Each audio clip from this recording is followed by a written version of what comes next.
300 guests beneath crystal chandeliers, champagne towers worth more than houses, a cathedral that cost six figures to book for an afternoon, and at the center of the front row, one empty chair with a gold nameplate.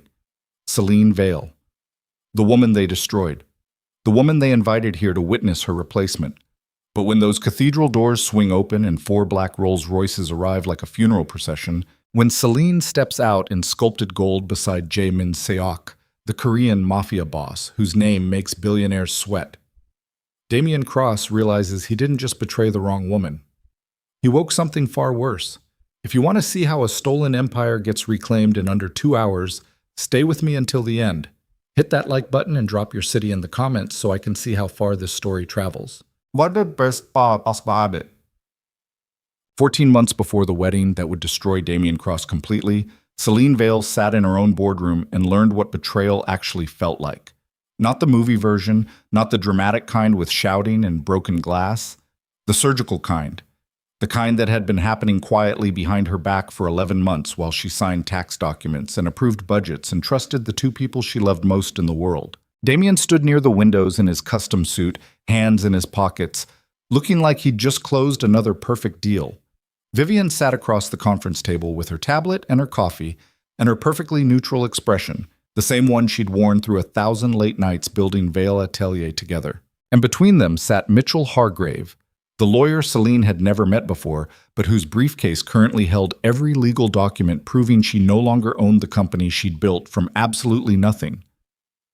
"I don't understand," Selene said quietly. Her voice didn't shake. "Not yet." Mitchell adjusted his glasses. "The restructuring you authorized last April transferred operational ownership into a parent corporation. That parent entity was then acquired through private investment channels in August. The paperwork you signed during the fiscal review finalized the transition." "I didn't authorize anything like that." "You did." Mitchell slid a stack of documents across the table. "Your signature appears on every page." Selene stared at the papers. Her signature. Her initials. Her handwriting on pages she'd never actually read because Damian had handed them to her during dinner one night, laughing about tax season, saying it was standard accounting bullshit that didn't need her full attention. She'd trusted him. Signed between bites of pasta, destroyed her entire future with a pen she didn't even remember using. Vivian finally spoke. "Selene, this doesn't have to be ugly." Selene looked at her former best friend, the woman who'd slept on her couch when rent got tight. The woman she'd promoted to creative director over 12 other candidates because talent mattered and loyalty meant everything. "How long?" Selene asked. "Does it matter?" "How long?" Vivian's expression didn't change. 11 months. 11 months. Nearly a year of smiles and strategy meetings and shared bottles of wine after successful launches. A year of Vivian sitting across from her in this exact boardroom, talking about their future like they were still building it together. A year of sleeping beside Damian while he planned her destruction between orgasms. Selene turned to him. Damian met her eyes without flinching. No guilt, no regret, just the cold assessment of a man who'd already moved past this conversation emotionally. "You could have just left," Selene said. "You didn't have to take everything. You built something worth taking." Damian shrugged. "That's not personal. That's business." "We were engaged. We were a lot of things." He checked his watch. "Mitchell will walk you through the severance package. It's generous, more than fair, actually." Selene laughed. Not because anything was funny. Because the alternative was screaming and she refused to give them that. Mitchell cleared his throat. "You'll retain a consultancy position if you choose, though the board has determined your active role will conclude effective immediately. Security will escort you from the building within the hour. Personal items can be collected under supervision." "You're kicking me out of my own company." "It's not your company anymore," Vivian said simply. "And honestly, Selene, you should have seen this coming. You're brilliant at design. You've always been shit at business." The words landed exactly how Vivian intended. Sharp, clean. Destroying something Selene had never even known was vulnerable. She'd spent 6 years building Veil Atelier from a 300-square-foot apartment with a second-hand sewing machine and a dream too stubborn to die. She'd worked 100-hour weeks, survived on instant ramen and black coffee, pitched her designs to 40 investors before anyone took her seriously. And now the two people she'd trusted most were explaining why she didn't deserve to keep any of it. Mitchell stood. "I'll give you some time to process." He left. The door clicked shut. Silence filled the boardroom like something living. Damian finally moved from the windows. He grabbed his jacket off the back of a chair, shrugging into it with the easy confidence of a man who'd just won something valuable. "For what it's worth," he said, "you're genuinely talented. You'll land somewhere decent." "Somewhere decent," Selene repeated. "Yeah." He buttoned his jacket. "Just not here." He walked out. Vivian stayed. She gathered her tablet and her coffee and her perfectly organized notes. Then she paused at the door, looking back with something that might have been pity if pity didn't require a functioning conscience. "You made it too easy," Vivian said. "Trusting people completely? That's not loyalty. That's stupidity." Then she left too. And Selene sat alone in the boardroom of the company she'd built, surrounded by mood boards and fabric samples and sketches bearing her handwriting, learning what it felt like to lose everything while the world kept spinning forward without her. Security arrived 40 minutes later. Two men in Vale Atelier uniforms she'd designed herself, stood in her office doorway holding an empty cardboard box. "Ms. Vale," the taller one said quietly, "we need to escort you out." She didn't argue, didn't cry, didn't beg. She packed her personal items in silence while the security guards watched like she might steal something. A framed photo of her mother, the first sketch she'd ever sold, a coffee mug from the opening day celebration 3 years ago when everything still felt possible. The rest stayed behind. Her awards, her prototypes, her future. Downstairs, the lobby buzzed with late afternoon energy. Employees moved through the space, laughing and talking and living their normal lives, while Selene walked past them carrying a cardboard box like some corporate cliché she'd never imagined becoming. A few people noticed. Most looked away.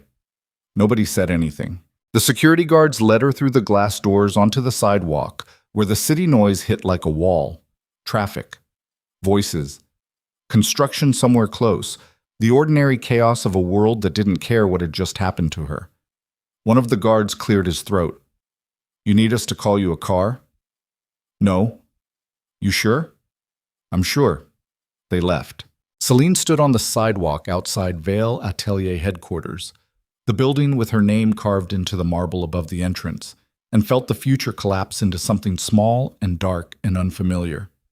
14 months later, she would walk back through those doors wearing diamonds and gold silk with the city's most dangerous man at her side. But right now?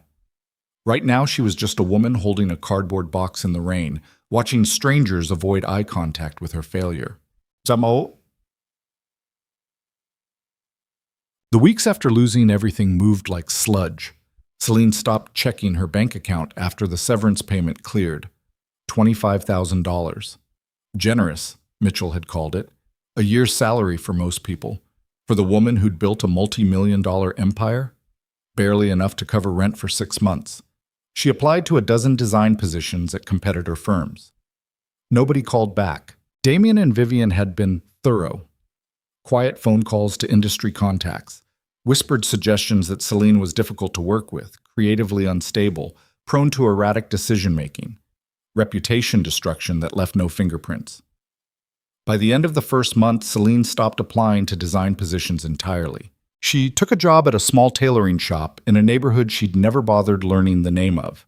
The kind of place that hemmed pants and fixed zippers and charged $30 for alterations that took 2 hours. The owner was a Vietnamese woman in her 60s named Lan who asked exactly one question during the interview. "You know how to sew?" "Yes." "Good. You start Monday." That was it. No background check. No questions about why someone with Selene's resume was applying to a tailoring shop that didn't even have a website. Just work. Simple. Honest. Small. Selene spent her days at a sewing machine in the back room fixing hems and taking in waistbands and repairing tears in clothing people actually wore instead of photographed for magazines. It wasn't the life she'd imagined, but it was the life betrayal had left her. The shop closed at 7. Selene usually worked until 8, finishing projects Lan couldn't get to, trying to fill the silence inside her head with the mechanical rhythm of needle through fabric. One Thursday in late autumn, she was alone in the back room repairing a torn jacket lining when she heard the crash, not from the front of the shop, from the alley door. Selene froze. The door slammed open. A man stumbled inside. Massive, drenched in rain, bleeding from somewhere beneath his black shirt that was soaked dark enough she couldn't tell blood from water. He moved like someone on the edge of collapse, one hand pressed against his ribs, the other braced against the doorframe like it was the only thing keeping him vertical. Then he looked at her. Cold eyes. Sharp focus. The kind of gaze that assessed threats in microseconds and decided whether violence was necessary. Selene should have run, should have screamed, should have done literally anything except what she actually did. She stood up slowly. "You're bleeding." The man said nothing. "Sit down before you fall down," Selene said. He stared at her for 3 long seconds. Then he moved to the work table and lowered himself into the chair Lon usually used for hand stitching, his entire body moving like every muscle hurt. Selene grabbed the first aid kit from beneath the cutting table. Lon kept it stocked because tailors worked with needles and mistakes happened, and set it down beside the sewing machine. "Take off your shirt." The man hesitated. "I'm not calling anyone," Selene said, "and I'm not asking questions, but I can't see what's wrong if you're still wearing that." Slowly, he peeled the shirt off. Tattoos covered his torso, intricate patterns that wrapped around his ribs and crawled up his throat like permanent armor. Beneath the ink, a deep gash ran along his left side, still bleeding but not spurting, not arterial, probably survivable if it got closed soon. Selene cleaned the wound with antiseptic while the man sat perfectly still, breathing carefully, watching her hands with the focus of someone used to violence arriving without warning. "This needs stitches," she said. "Then stitch it." No pleas, no gratitude, just a flat statement of fact. Selene threaded a curved needle with silk thread, the strongest material she had, and started closing the wound the same way she'd close a seam.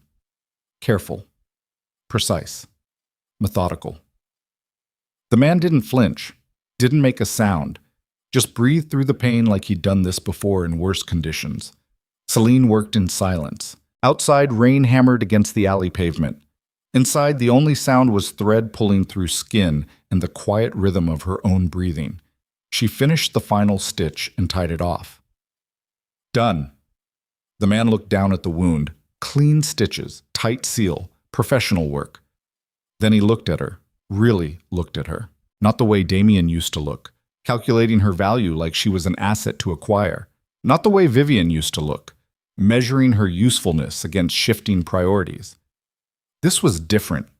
This was someone seeing her completely and not asking for anything in return. "You didn't ask my name," he said. "Didn't seem relevant." "Most people would have called the police." "Most people aren't me." He almost smiled. Almost. Then he stood slowly, testing the stitches, and pulled his ruined shirt back on. "You work here often?" "Every day." He nodded once. Then he walked out through the alley door and disappeared into the rain like he'd never existed at all. Selene cleaned the blood off the work table, threw away the used gauze, put the first aid kit back where it belonged, and went back to repairing the torn jacket lining like the last 20 minutes hadn't happened. 3 weeks passed. Selene didn't see the tattooed man again. Didn't expect to. People like that, dangerous people bleeding in alleyways, didn't come back to thank the stranger who stitched them up. They disappeared into whatever dark world they came from and forgot the brief moment of unexpected kindness. That was fine. Selene had stopped expecting anything from anyone. Then the envelope arrived. Lon handed it to her on a Tuesday morning, frowning at the heavy black paper and the wax seal that looked like something from another century. "This came for you," Lon said. "No return address." Selene opened it. Inside was a wedding invitation, embossed gold lettering on cream cardstock. "Damian Cross and Vivian Mercer request the honor of your presence." Her hands went numb. They were getting married, Damian and Vivian. The two people who'd destroyed her were celebrating their victory with 300 guests and imported champagne in the same cathedral where Selene had once imagined her own wedding. She almost threw it away, almost burned it, almost pretended it had never arrived. Then she saw the handwritten note tucked inside. Vivian's handwriting. Come watch what winning looks like. Selene stood in the back room of a tailoring shop holding an invitation to her own destruction, feeling something crack open inside her chest that had been sealed shut since the day security escorted her out of Vale Atelier. Not sadness, not grief, rage. Pure, cold, absolute. Basam. That night, Selene sat alone in her apartment staring at the wedding invitation like it might spontaneously combust. She'd moved to this place after losing the penthouse. 8th floor, 1 bedroom, a kitchen barely large enough to turn around in, windows that faced a brick wall. The furniture came from thrift stores. The dishes were mismatched. The whole place felt temporary, like she was just waiting for real life to start again. Someone knocked. Selene froze. Nobody visited her here. Nobody knew where she lived. The knock came again. Firm. Patient. She opened the door. The tattooed man stood in the hallway. He looked different, clean, powerful, dressed in black that probably cost more than her monthly rent. His tattoos were still visible above his collar, dark ink against pale skin, and his eyes held the same cold assessment they'd had 3 weeks ago, but he wasn't bleeding anymore. "You stitched me," he said. "I remember." Nobody asked why. "Wasn't my business." He studied her face. "You're Selene Vale." It wasn't a question. "How did you—" "I make it my business to know who helps me." He glanced past her into the apartment. "Can I come in?" Every survival instinct screamed no. Selene stepped aside. He entered slowly, taking in the cramped space and secondhand furniture and the wedding invitation still sitting on the coffee table where she'd left it. He picked it up. Read it once. His expression never changed. "They took your company," he said. "You did your research." "I always do." He set the invitation down. "They invited you to watch them celebrate." "Apparently." "Are you going?" "I haven't decided." He looked at her. "What do you want?" The question landed wrong. Not what are you going to do? Not what can I do to help? What do you want? Like her desires actually mattered. Like someone was finally asking. Selene's throat tightened. "I want them to understand what they did to me." "They already understand. They don't care." "Then I want them to care." Revenge? Justice. Same thing, different marketing. He pulled a business card from his jacket and set it on the coffee table beside the invitation. Heavy black cardstock, a single phone number embossed in silver. "If you decide you want help making them care, call that number." "Who are you?" He almost smiled. "Someone who pays his debts." Then he walked out. Selene stood alone in her apartment staring at the business card and the wedding invitation side by side. 2 futures. One where she stayed small and broken and forgotten. One where she became something else entirely. She picked up her phone, dialed the number. It rang twice. "Yes?" His voice, calm, unsurprised. Selene took a breath. "I want to go to that wedding. Then we'll make sure you arrive properly." "I don't even know your name." Silence. Then, Jaemin Seok. The name hit her like cold water. She'd heard it before. Whispered in the back corners of expensive restaurants. Mentioned in news reports about federal investigations that never quite produced evidence. The Korean Mafia Boss who controlled half the city's underground economy and somehow stayed completely untouchable. Yes. "And you're offering to help me because I stitched a wound?" "I'm offering to help you because you didn't ask questions when asking questions would have been safer." His voice softened almost imperceptibly. "People like that are rare, worth protecting." "I don't need protection." "Everyone needs protection. Most people just don't know it yet." The line went quiet. Selene stared at the wedding invitation. "Come watch what winning looks like." "When you said help," Selene asked slowly, "what exactly did you mean?" "I meant," Min Seok said, "that Damian Cross is about to learn a very expensive lesson about who he chooses to destroy. He has lawyers, accountants, security. And I have something better." "What?" "Resources he can't see coming and consequences he can't buy his way out of." Min Seok paused. "The question isn't whether I can hurt him. The question is how much you want him to hurt." Selene's hand tightened on the phone. 14 months of silence. 14 months of swallowing rage and pretending survival was the same as living. 14 months of being the woman they broke instead of the woman they should have feared. "I want him destroyed," she said quietly. "Then consider it done." The line went dead. Selene stood in her tiny apartment holding a phone and a wedding invitation, and the first real choice she'd made since losing everything. Outside her window, the city glittered with 1,000 lives moving forward in the dark. And somewhere in that same darkness, Jae-min Suk was already making phone calls that would dismantle Damian Cross piece by piece. The first sign that Min Suk wasn't bluffing came 72 hours after Selene's phone call. Damian's primary investor, a venture capital firm called Steinworth Holdings that had backed his expansion into luxury real estate, sent a terse email at 9 in the morning announcing immediate withdrawal of all committed capital. No explanation, no negotiation window, just a legal notice and a 48-hour deadline to restructure his debt obligations. Damian read the email 3 times in his corner office overlooking the financial district, his coffee going cold in his hand. Steinworth had been locked in for 18 months, contracts signed, returns projected, the kind of partnership that didn't dissolve overnight without catastrophic cause. He called their managing director. Voicemail. Called again. Voicemail. By noon, his assistant informed him that Steinworth's entire executive team had become mysteriously unreachable. Damian stared at his phone like it had personally betrayed him. Across town, Vivian sat in the creative director's office at Vale Atelier, Selene's former office, redecorated with minimalist furniture and abstract art that cost more than it should, reviewing fabric samples for the spring collection when her own phone rang. Unknown number. She answered anyway. Vivian Mercer. Silence. Then a voice. Male. Calm. Speaking English with a slight accent that sounded expensive and dangerous at the same time. "You sent Selene Vale a wedding invitation." Vivian's spine went rigid. "Who is this?" "Someone who finds your cruelty unimpressive." "I don't know what—" "You humiliated a woman who trusted you completely, stole her life's work, and now you're inviting her to watch you celebrate that theft." The voice never rose, never sharpened, just remained perfectly, terrifyingly calm. "That required planning, effort, genuine malice." Vivian's hand tightened on the phone. "If this is some kind of threat, it's not a threat, it's a courtesy warning."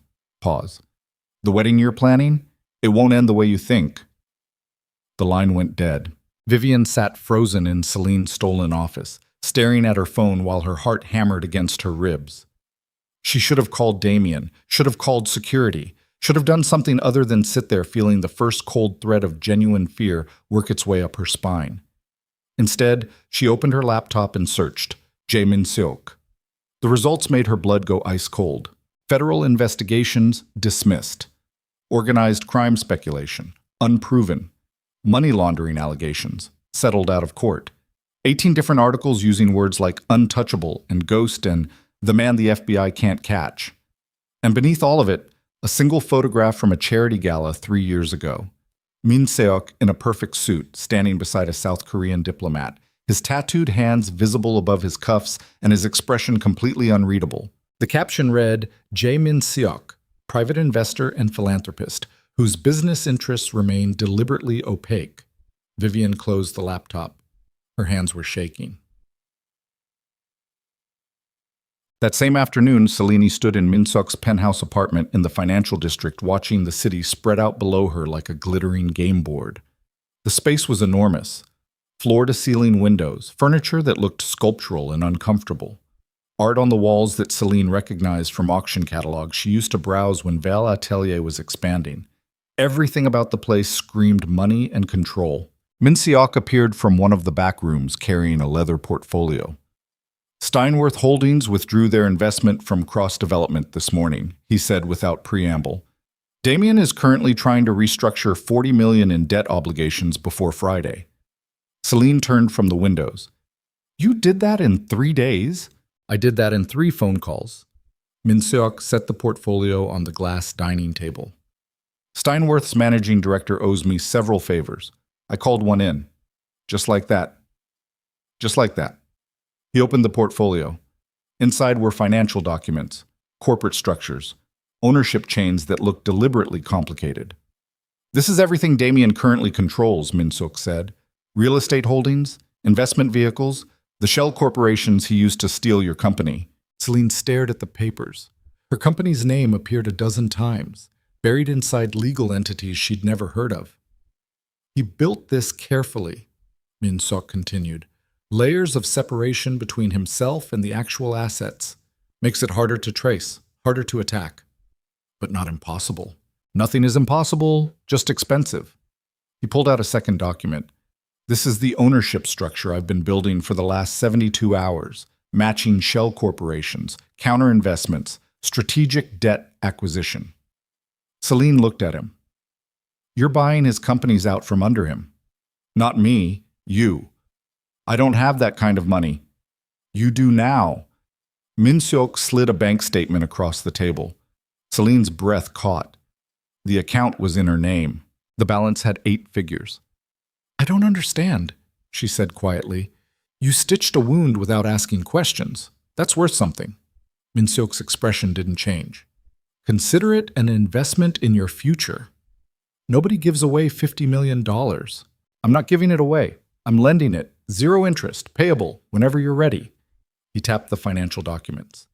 Right now, that money is being used to systematically purchase every debt obligation Damian Cross has outstanding. By the end of the week, I'll own 70% of his liabilities. And then? Then I call them due, all at once, and watch him scramble. Selene's hands trembled slightly. Why are you doing this? Min-suk looked at her, really looked at her. Not the way men usually did, assessing her value or her usefulness or what they could take. This was different. This was someone seeing the broken parts and deciding they mattered. Because people like Damian Cross believe they're untouchable, he said quietly, and someone needs to prove them wrong. The wedding was 11 days away. Damian spent those days in increasingly frantic damage control. Steinworth's withdrawal had triggered a cascade. Other investors started asking questions. Banks requested additional documentation. Partners who'd been friendly last month suddenly couldn't return his calls. His accountant couldn't explain it. His lawyers couldn't stop it. And every day, another piece of his carefully constructed empire started showing cracks. On day 7, his primary lender, a private equity firm called Northgate Capital, sent a letter demanding immediate repayment of a $12 million loan that wasn't due for another 18 months. Damian read the letter twice. Then he called Vivian. She answered on the first ring. We have a problem. I know, Northgate just... Not Northgate.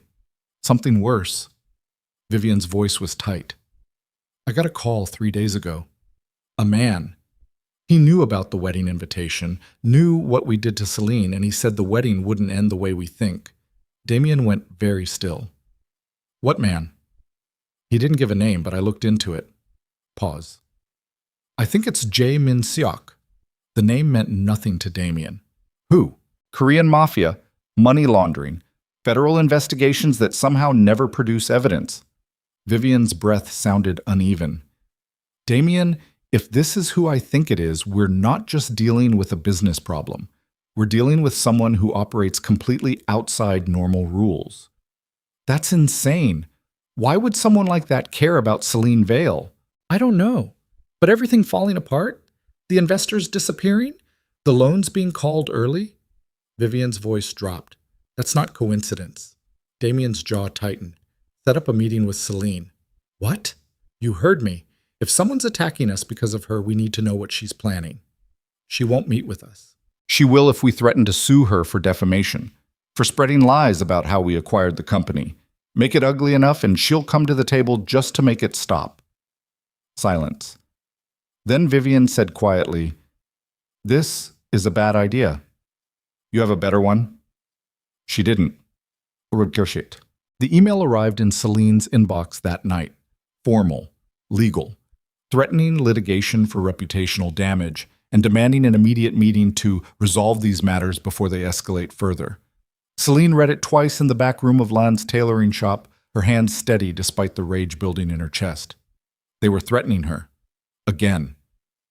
Still trying to control her with fear and legal paperwork and the weight of money she didn't have. She forwarded the email to Min-suk without comment. He called 60 seconds later. Don't respond, he said. I wasn't planning to. They're panicking. That's good. Panicked people make mistakes. Selene set down the jacket she'd been hemming. They want a meeting. Because they're trying to figure out who's attacking them. They don't know it's me yet. They're guessing. His voice held something that might have been amusement. Let them keep guessing. And if they come after me directly, they won't. How do you know? Because starting tomorrow morning, Damian Cross will be too busy trying to save his collapsing empire to worry about one woman he destroyed 14 months ago. The certainty in his voice was absolute. Selene leaned against the work table. What happens tomorrow? Tomorrow, Northgate Capital transfers ownership of his debt to a private acquisition firm based in Seoul. That firm will be controlled by a trust. That trust will be managed by you. Me. Yes. I don't know anything about managing investment trusts. You don't need to. I have people who handle that. You just need to sign the papers and become the legal owner of $12 million in debt that Damian Cross can't possibly repay on schedule. Selene's heart hammered. And then? Then you decide what happens next. You can call the loan due and force him into bankruptcy. You can renegotiate terms that destroy his cash flow. You can sell it to someone worse. Pause. Or you can hold it like a knife against his throat and make him understand what it feels like to have someone control his entire future. The words landed in Selene's chest like something sharp and necessary. She'd spent 14 months powerless, invisible, forgotten. And now Min Sok was handing her the ability to make Damian Cross feel exactly the same way. When do I sign? She asked. I'll send a car tomorrow at noon. Didn't I? The meeting happened in a glass-walled conference room in a building Selene had never entered before. Lawyers, accountants, documents in 3-ring binders that smelled like expensive paper and life-changing consequences. Min Seok sat beside her the entire time, his presence turning the room quiet in ways that had nothing to do with volume. One of the lawyers, a woman in her 40s with sharp eyes and sharper questions, walked Selene through every page. This grants you controlling interest in the debt obligations currently held by Northgate Capital. You'll have full authority to restructure terms, demand payment, or transfer ownership as you see fit. Do you understand? Yes. Once you sign, this becomes legally binding. Cross-development will be notified within 24 hours. I understand. The lawyer slid the document across the table. Selene signed her name, the same signature that had destroyed her empire 14 months ago, when Damian handed her paperwork over dinner and told her not to worry about the details. Now she was using that same signature to take his world apart piece by piece. The lawyer collected the documents. We'll file these immediately. She left. The accountants followed. The room emptied until only Selene and Min Suk remained. He looked at her. How do you feel? Terrified. Good. Fear keeps you sharp. What if he figures out it's me? He will eventually. That's the point. Min Suk stood, buttoning his jacket. Right now he's confused and panicking. In 3 days he'll understand exactly who's destroying him, and there won't be anything he can do to stop it. Selene stood too, her legs unsteady. And the wedding? The wedding is where this ends. Min Seok's expression was unreadable. Damian invited you there to humiliate you. We're going to let him believe that's still the plan. And when he's standing at that altar in front of 300 guests, surrounded by everything he thinks he's won, he didn't finish. He didn't need to. Gunt. 5 days before the wedding, Damian Cross stood in his office at 2 a.m, staring at financial projections that no longer made sense. Everything was collapsing. Steinworth, Northgate, 3 smaller investors who'd quietly withdrawn, a credit line that had been available last week and mysteriously frozen this morning. His accountant had used words like unprecedented and coordinated and targeted. Someone was destroying him deliberately. He just didn't know who. The door opened. Vivian entered without knocking, still dressed from dinner with a client, her expression tight. We need to cancel the wedding, she said. Damian turned. What? Cancel it. Postpone it. Something. Because if we go through with this while everything's falling apart, we're going to look weak in front of everyone who matters. We look weaker if we cancel. We look smart if we cancel. Strategic, like we're taking time to handle business before celebrating. Vivian crossed her arms. Right now, half the guest list is watching you scramble to keep your company alive. You think they're going to toast your success while you're bleeding money? Damian's jaw tightened. The wedding happens as planned. That's your ego talking. That's my decision. It's a stupid decision. Then don't come. The words hit like a slap. Vivian stared at him. Excuse me? You heard me? If you think the wedding is stupid, don't fucking come. I'll get married alone. At least I won't have to listen to you second guess every choice I make. Silence filled the office like something combustible. Then Vivian laughed, cold, sharp, bitter. You still don't get it, do you? Whoever's attacking us isn't doing it randomly. They're doing it because of Selene, because we destroyed her and someone with actual power decided that mattered. She stepped closer. And you want to throw a 300-guest wedding right now, while that same person is systematically dismantling everything you own? I'm not canceling because of Selene Vale. You should be terrified of Selene Vale, or more specifically, terrified of whoever she knows. Damian turned back to the windows. I built this empire from nothing. I'm not letting one woman and her mysterious benefactor take it away. You didn't build it from nothing. You stole half of it from Selene. And that worked perfectly until you sent her that fucking invitation. Vivian went very still. Don't put this on me.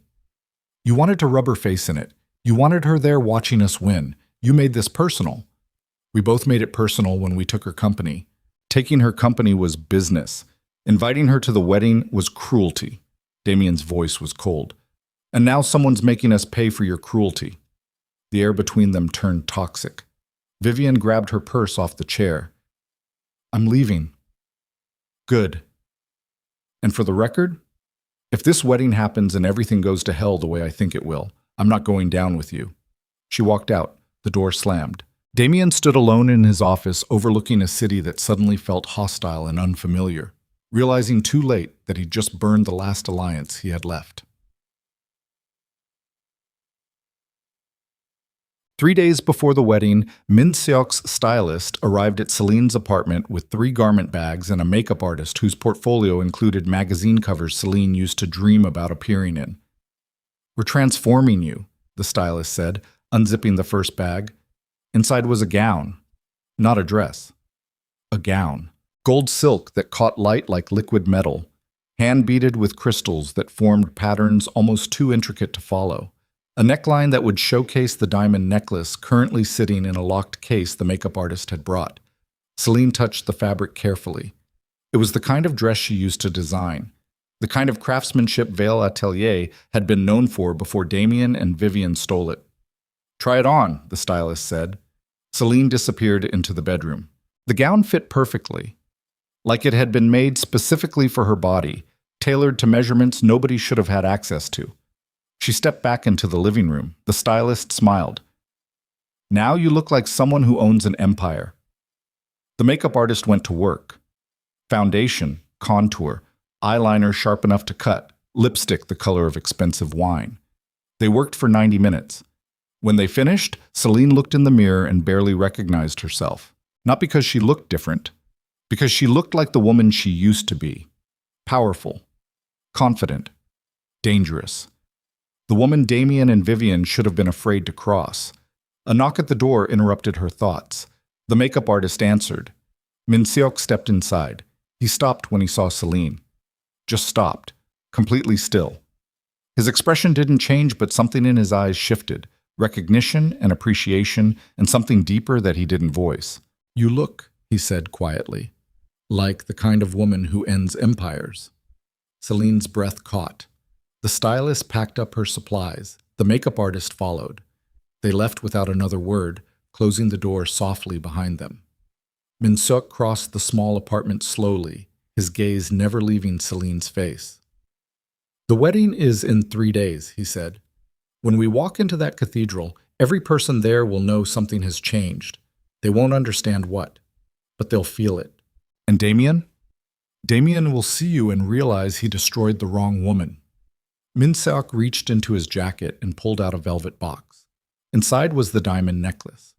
$300,000 worth of stones arranged in a pattern that looked both delicate and aggressive. He lifted it from the box carefully. May I? Selene turned, lifting her hair. Minseok fastened the necklace around her throat, his tattooed fingers surprisingly gentle against her skin. The weight settled against her collarbone like armor. When she turned back, Minseok was watching her with an expression she couldn't quite read. "There's something you should know," he said. "After tomorrow, there's no going back.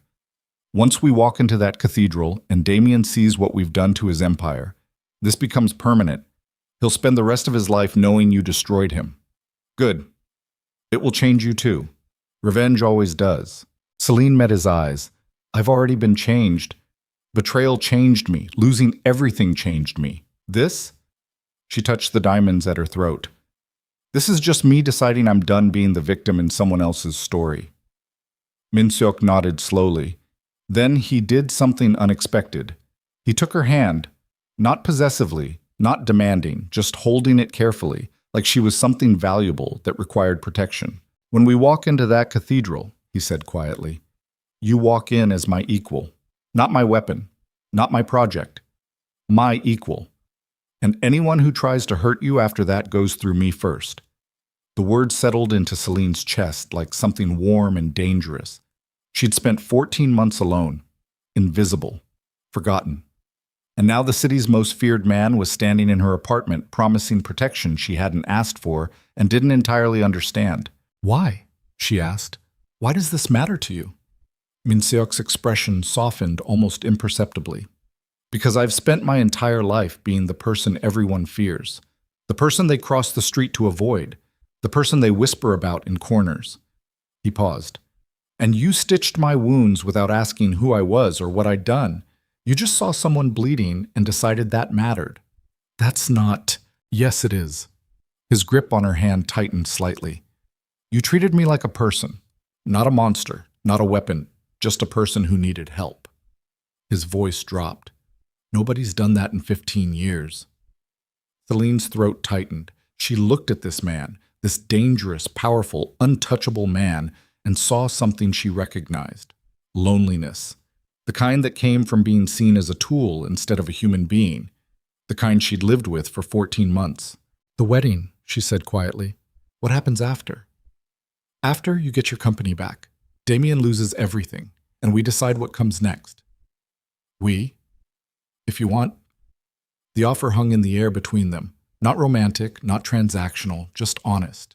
Two people who'd been destroyed in different ways, deciding they were stronger together than apart. Selene squeezed his hand. "Okay." Minseok lifted her hand to his lips and kissed her knuckles softly. A gesture that should have felt old-fashioned or possessive, but instead felt like a promise. Then he released her and stepped back, his expression returning to its usual unreadable calm. "The car will arrive at 4 tomorrow afternoon. We'll go to the cathedral together. And if Damian tries something, he won't. He doesn't know what he's facing yet." Minseok moved toward the door. "Tomorrow, he finds out." He left. Selene stood alone in her apartment wearing a gold gown and diamonds, and the first real armor she'd had since losing everything. Outside her window, the city glittered in the dark. And somewhere in that same darkness, Damian Cross was about to receive the final notice that would destroy him completely. Odd. The notice arrived at Damian's office at 8 the next morning. Formal legal letterhead. 3 pages detailing the immediate transfer of his outstanding debt obligations to a private trust based in Seoul. And at the bottom, the signature of the trust's managing authority, Selene Vale. Damian read the name 3 times. Then he called his lawyer. "This can't be real." "It's real. The documentation is airtight. She now controls $12 million in debt you owe Northgate Capital. And she can call it due whenever she wants. Selene doesn't have that kind of money. Apparently she does now." Damian's hands started shaking. Selene. Quiet, broken Selene, who he'd watched security escort from the building over a year ago. She was the one destroying him. He grabbed his phone and called Vivian. She answered immediately. "I know, I just got the same notice for the properties." "Properties?" "The strip mall in Westwood, the office complex downtown, the vacation rental portfolio." Vivian's voice was hollow. "They were leveraged against loans we thought were stable. Those loans just got sold to the same Seoul Trust." "How much?" "Combined? $30 million. Damian's vision blurred. $30 million in callable debt, all controlled by the woman he'd destroyed. "She's coming to the wedding," he said quietly. "I know." "What do we do?" Silence. Then Vivian said something that made his blood run cold. "We survive it, and then we disappear before she destroys us completely." The line went dead. Damian sat in his office holding a legal notice that proved Selene Vale had just become the most dangerous person in his life. And in 48 hours, he would have to stand at an altar and watch her walk through the cathedral doors, knowing she held his entire future in her hands. The cathedral stood against the afternoon sky like something carved from marble and old money, its spires reaching toward clouds that threatened rain but hadn't delivered yet. Black luxury cars lined the circular driveway. Photographers clustered near the entrance with cameras worth more than most people's annual salaries. Inside, 300 guests filled the pews wearing designer labels and practiced smiles, their voices creating a low hum of expensive conversation. Damian Cross stood near the altar in a custom tuxedo that suddenly felt too tight around his throat, watching the doors like they might explode inward at any moment. Vivian stood beside him in white silk that cost $40,000. Her bouquet trembling slightly in her hands despite her carefully neutral expression. Neither of them had slept in 2 days. The front row held that single empty chair with Selene's nameplate gleaming under the chandeliers. The chair that was supposed to represent Damian's final victory over the woman he'd destroyed. Now it felt like a threat. The cathedral doors remained closed. Damian's best man, his college roommate who'd made partner at a law firm before 30, leaned close and whispered, "You look like you're about to pass out." "I'm fine." "You're sweating through your shirt." Damian ignored him. His phone was in his jacket pocket, turned to silent but vibrating every few minutes with messages from his accountant, his lawyer, his business manager. All saying the same thing in different words. The debt was real, the transfer was legal, and Selene Vale now controlled enough of his financial obligations to destroy him whenever she felt like it. The orchestra began tuning their instruments. Guests settled into their seats. The officiant, some judge Damian had paid $5,000 to perform the ceremony, smiled at him with the kind of professional warmth that meant nothing. Then the massive oak doors at the cathedral entrance swung open. Afternoon light poured across the marble floor, and 4 black Rolls-Royces glided onto the stone driveway like a funeral procession arriving for royalty. The conversations died instantly. Every head turned. The first car stopped directly in front of the cathedral steps. The driver emerged, a broad-shouldered man in a white suit who moved with the careful precision of someone trained to hurt people efficiently. He opened the rear passenger door. Nothing happened for 3 long seconds. Then Selene stepped out. The entire cathedral went silent. She wore gold, not cream, not ivory, not any color a guest should wear to someone else's wedding. Sculpted gold silk that caught the light and turned it into something aggressive. The dress fit her like it had been sewn directly onto her body by someone who understood exactly how power should look. Diamonds blazed against her throat.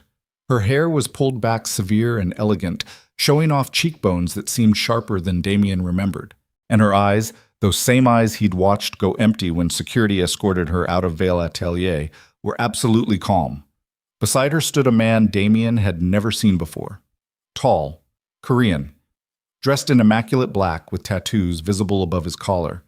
He moved like violence was something he wore comfortably beneath his skin, and his presence made several guests in the back rows shift uncomfortably in their seats. Damian's throat went dry.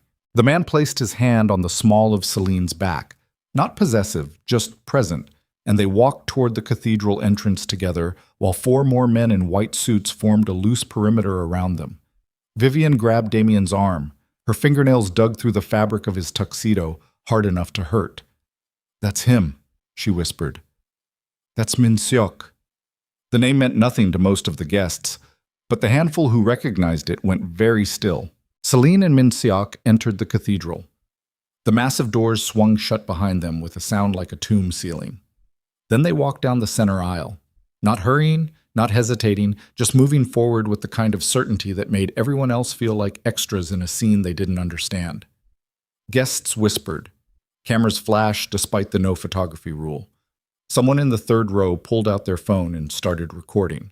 Selene's gaze found Damian, held it, and in that moment he understood with perfect clarity that he had made the single worst mistake of his entire life. She wasn't here to suffer. She was here to win. Selene and Min Seok reached the front row. Min Seok pulled out the chair with Selene's nameplate. The chair meant to humiliate her, and held it while she sat down with the grace of someone reclaiming a throne. Then Min Seok settled into the seat beside her, his tattooed hands resting calmly on his knees, his expression unreadable. The officiant cleared his throat nervously.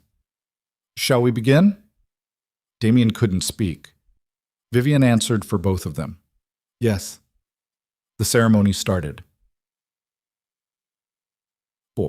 The vows were supposed to be the beautiful part.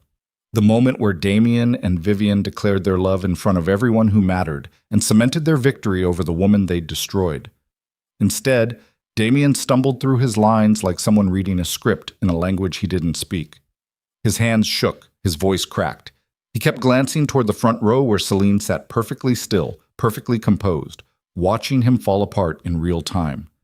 Vivian's vows were better, smooth, controlled, delivered with the same calculating precision she'd used to steal Veil Atelier.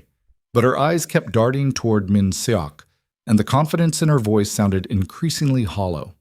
The officiant droned through the traditional language. Love, honor, commitment.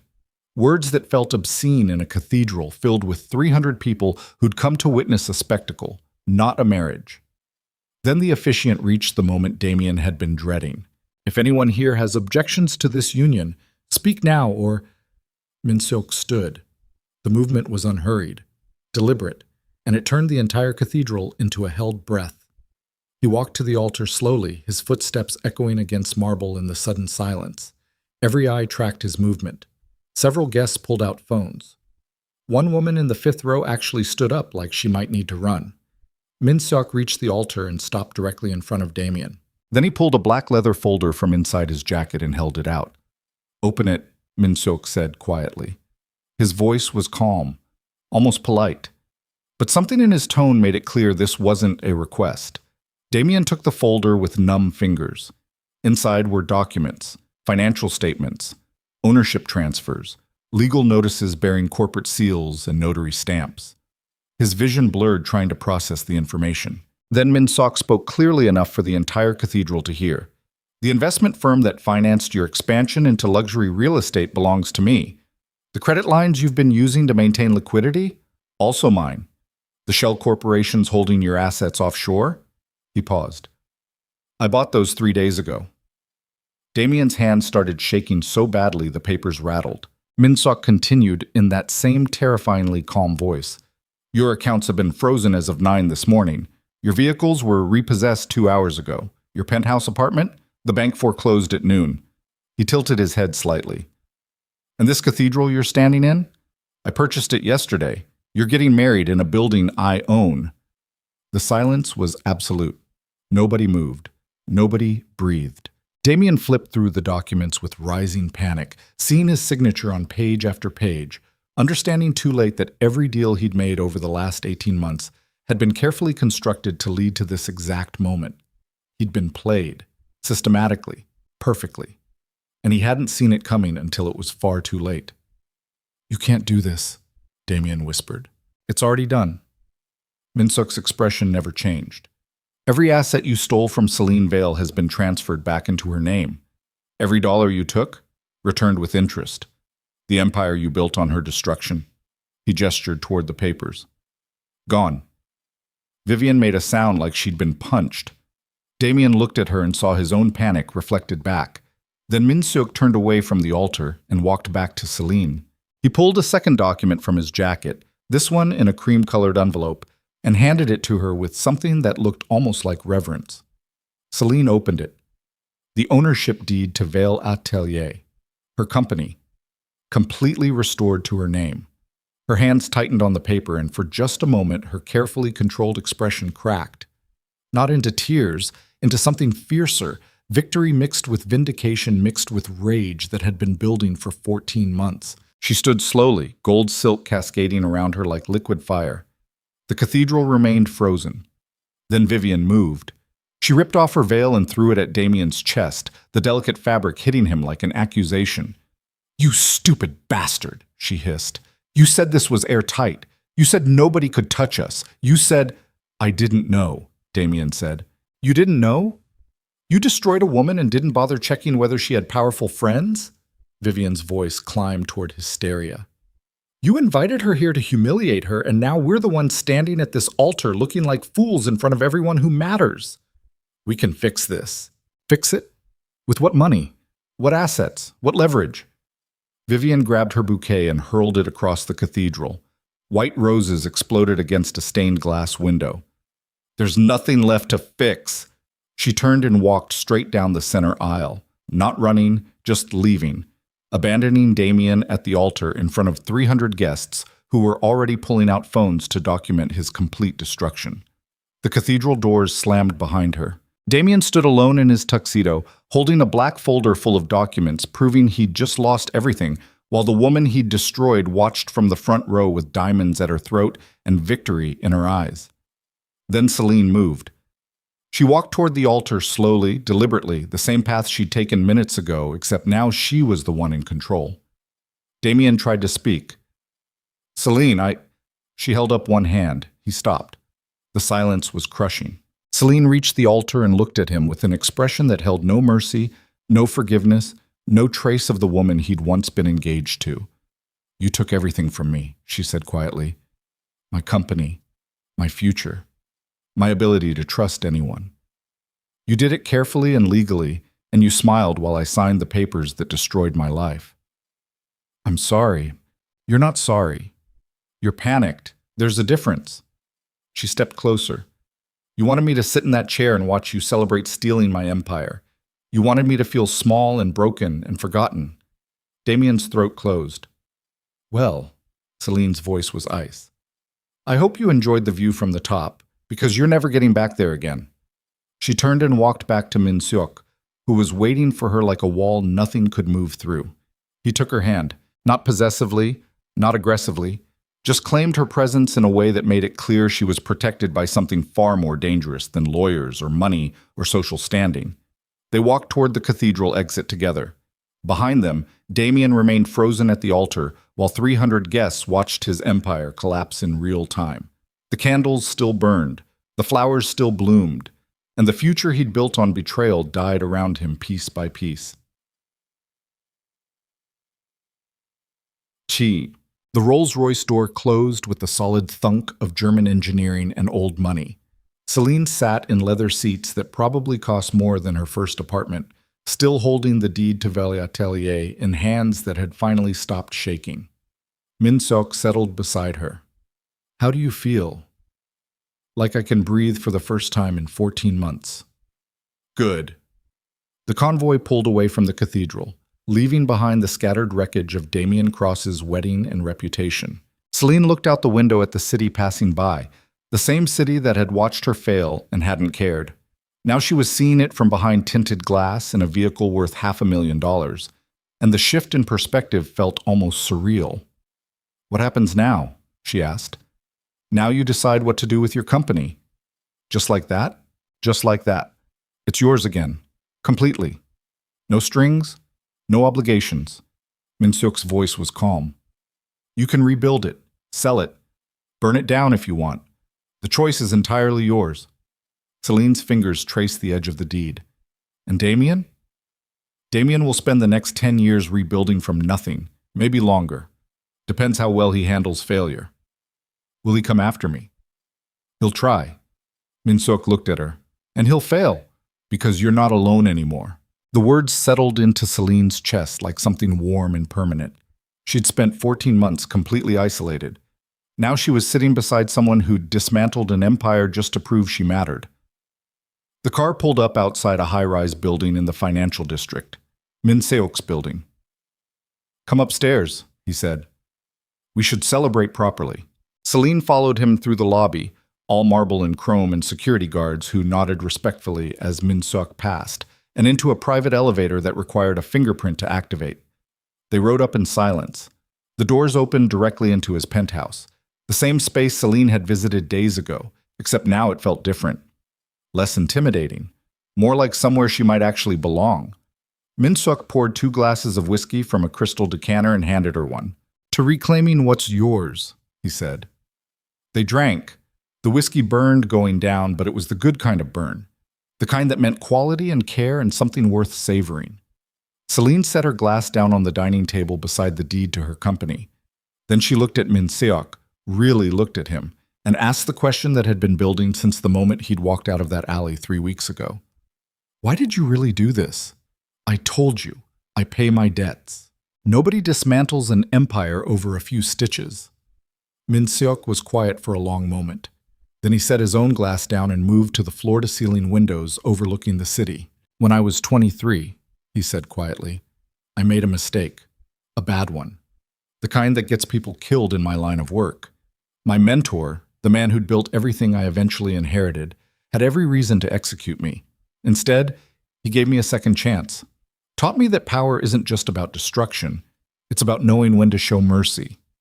He turned to face her. He died 6 months later, lung cancer, and I spent the next 15 years building his organization into something he'd be proud of. But I never forgot what he taught me. Min Seok's expression softened, almost imperceptibly. When you stitched my wounds without asking questions, I saw that same mercy. The kind that doesn't calculate cost or benefit. Just sees someone who needs help and decides that matters. Selene's throat tightened. I didn't do anything special. You did. You just don't realize it yet. He crossed the space between them slowly. Most people see me as a weapon, a monster. Something to fear or avoid or use for their own purposes. You saw me as a person who was bleeding. That's rare. Worth protecting. So you destroyed Damian Cross to protect me?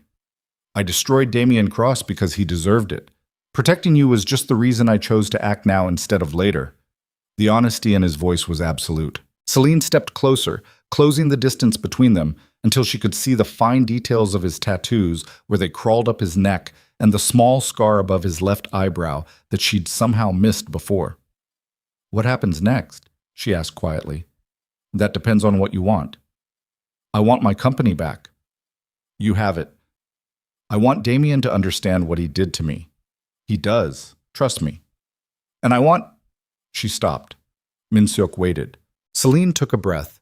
I want to stop feeling like I'm one mistake away from losing everything again. Then stay. The word hung in the air between them. Not a command, an offer. Stay? Selene repeated. Here, with me. Not as some transaction. Not as something you owe me.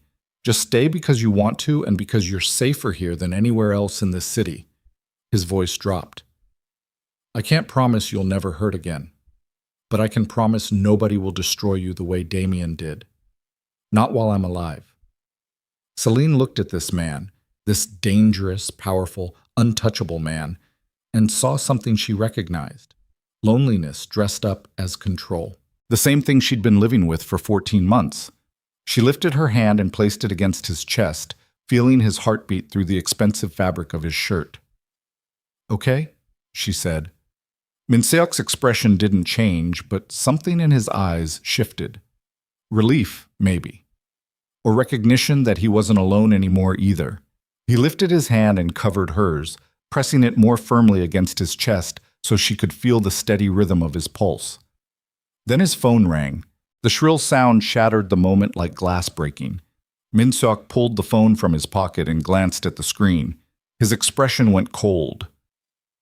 I need to take this. He stepped away, answering in Korean. His voice was calm, but Selene caught the shift in his tone. Something had gone wrong. The conversation lasted 90 seconds. When he hung up, his jaw was tight.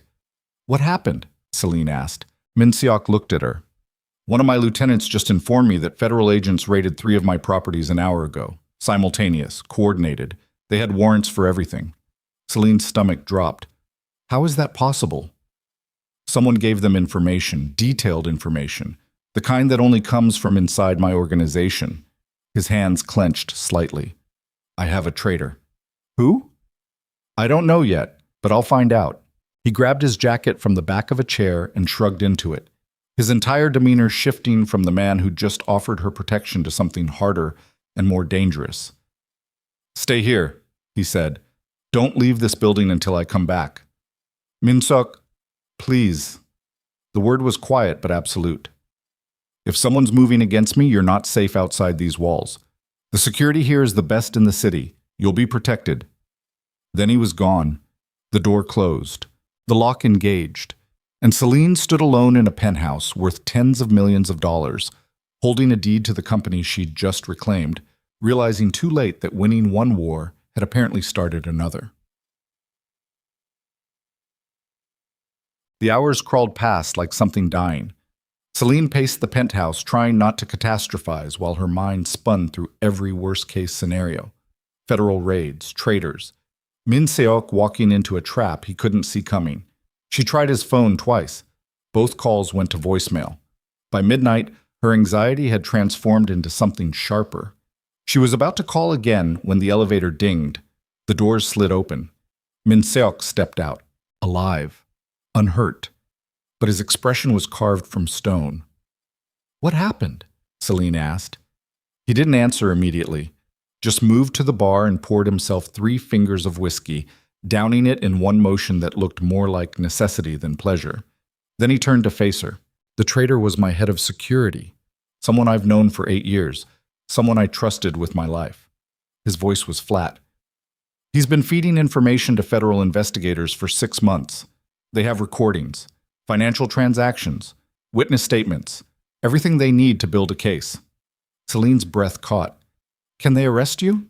"They're going to try." Min Seok set the glass down carefully.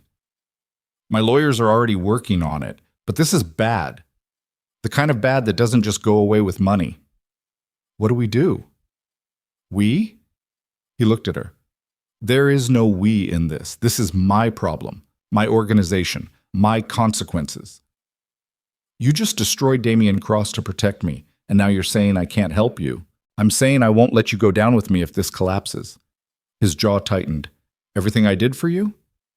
That was clean, legal, traceable to legitimate business transactions. But my organization?"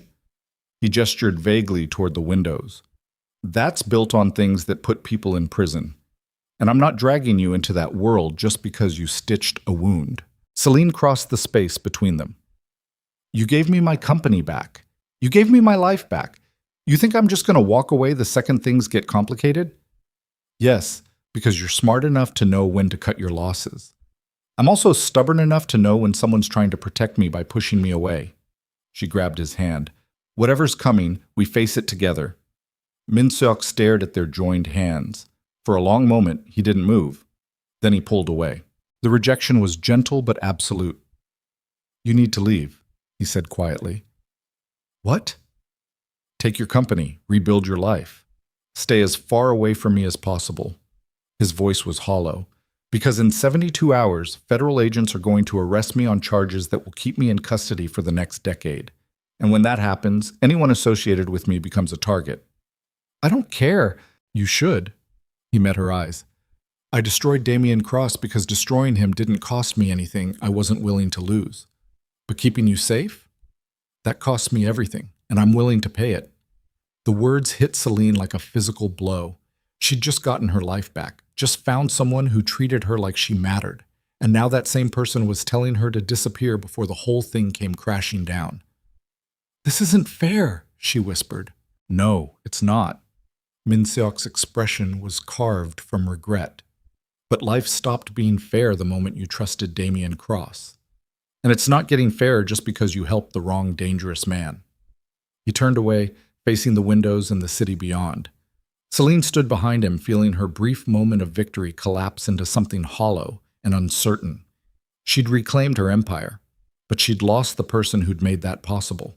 And somewhere in the dark city below, federal agents were building a case that would destroy the only person who'd seen her as something worth protecting.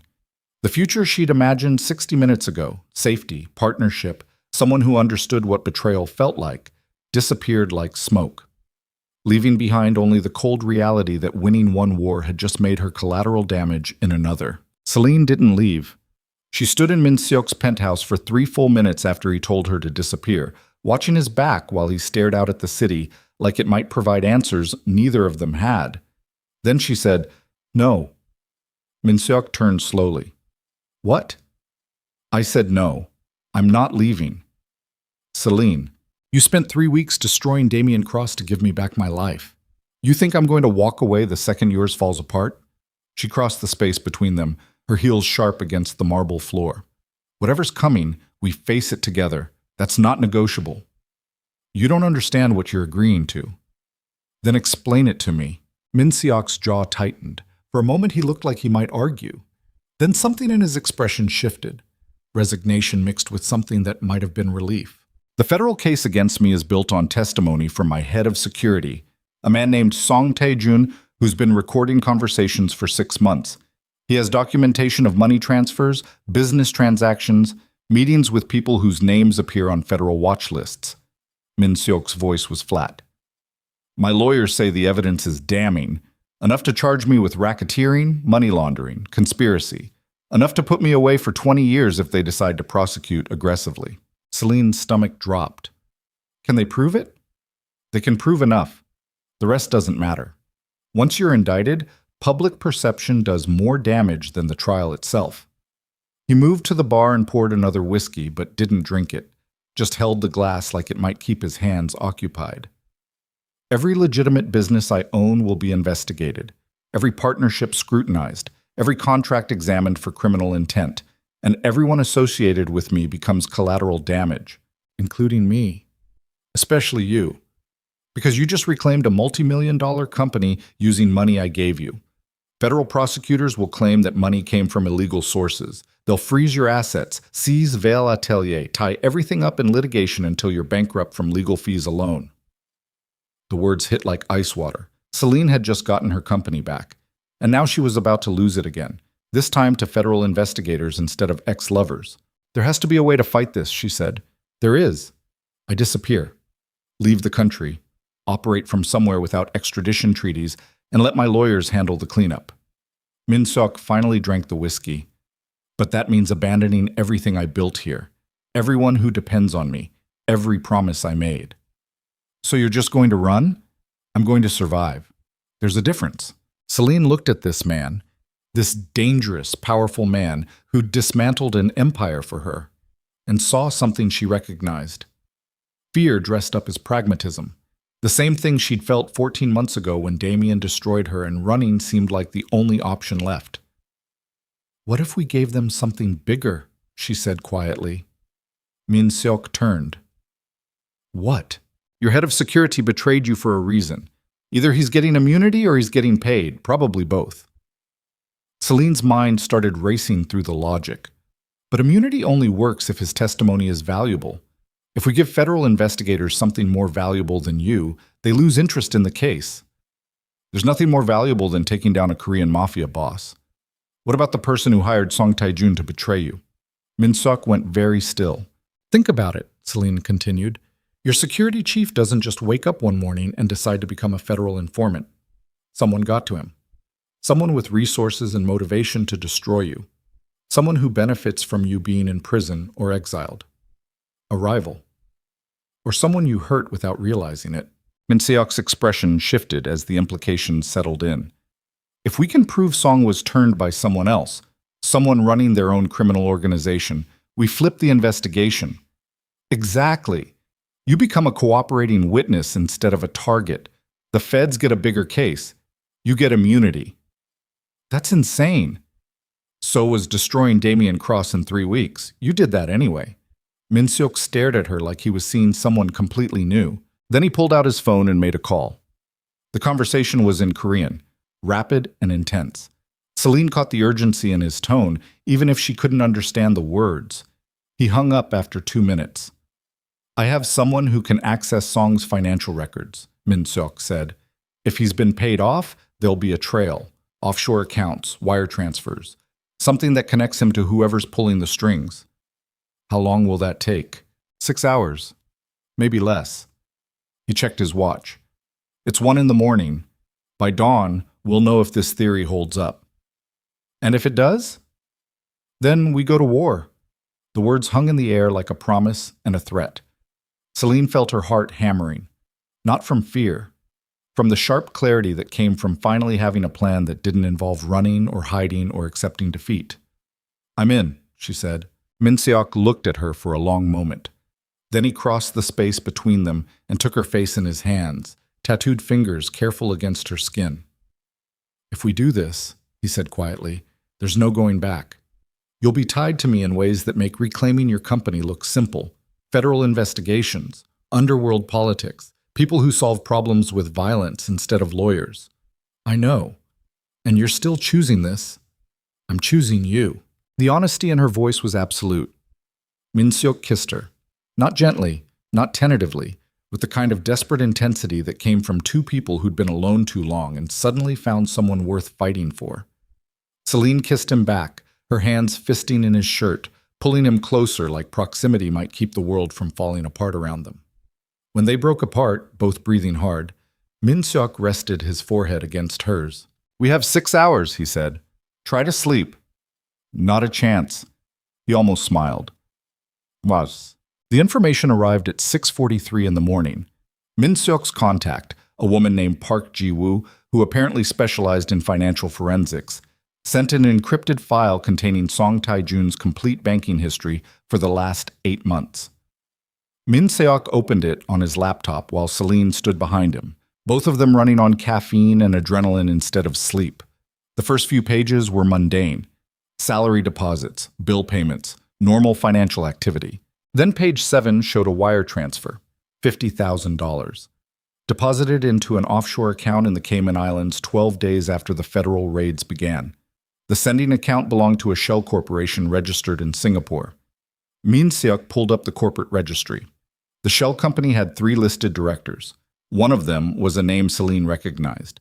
Mitchell Hargrave, the lawyer who'd explained to her 14 months ago that she no longer owned Vale Atelier. Damian's lawyer. "Son of a bitch," Selene whispered. Min-seok was already scrolling through the rest of the records. More transfers appeared. Smaller amounts. 20,000.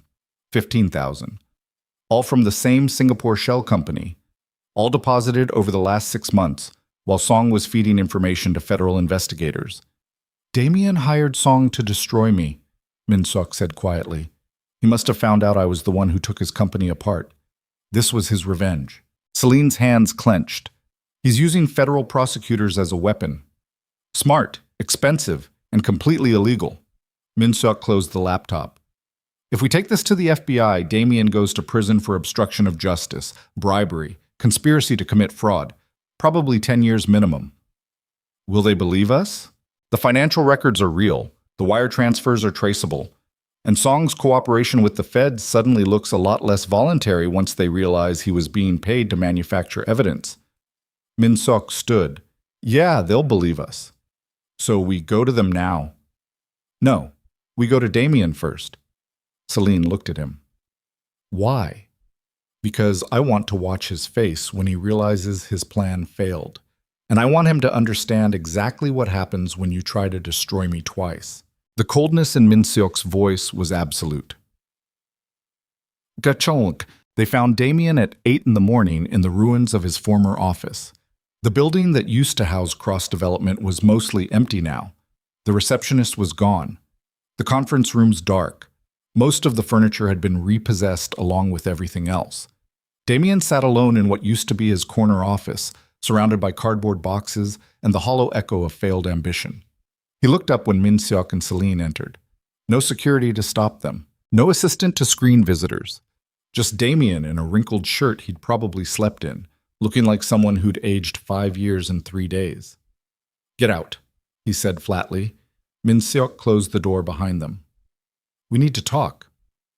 "I have nothing to say to either of you." "That's unfortunate." Min-seok pulled out his phone and brought up the financial records. "Because I have a lot to say to you." He tossed the phone onto Damian's desk. Damian picked it up, his expression wary. Then his face went white. "Where did you get this?" "Does it matter?" Min-seok's voice was calm, terrifyingly calm. "You paid my head of security to turn federal informant $50,000, multiple transfers over 6 months, all traceable back to shell corporations your lawyer controls." Damian set the phone down like it had burned him. "This is fabricated." "No, it's evidence. The kind that sends people to federal prison." Min-seok leaned against the desk. "You tried to destroy me using federal prosecutors as your weapon. That was creative, expensive. and incredibly stupid. I don't know what you're talking about. Yes, you do. You figured out I was the one who took your company apart. Maybe you got lucky. Maybe you hired someone to investigate. Doesn't matter. Min Seok's expression never changed. What matters is you decided revenge was worth the risk. So you found the weakest link in my organization and paid him to feed information to the FBI. Thought you'd get me arrested while you rebuilt your life somewhere safe. Damian's jaw tightened. You can't prove any of that. I just showed you the proof. That's just numbers, wire transfers. None of that proves I knew anything about it. Your lawyer's signature is on the incorporation documents for the shell company. Your accountant processed the payments, and Song Tae-jun is currently in federal custody looking at 20 years unless he cooperates fully. Min Seok straightened. How long do you think it'll take before he tells them who really hired him?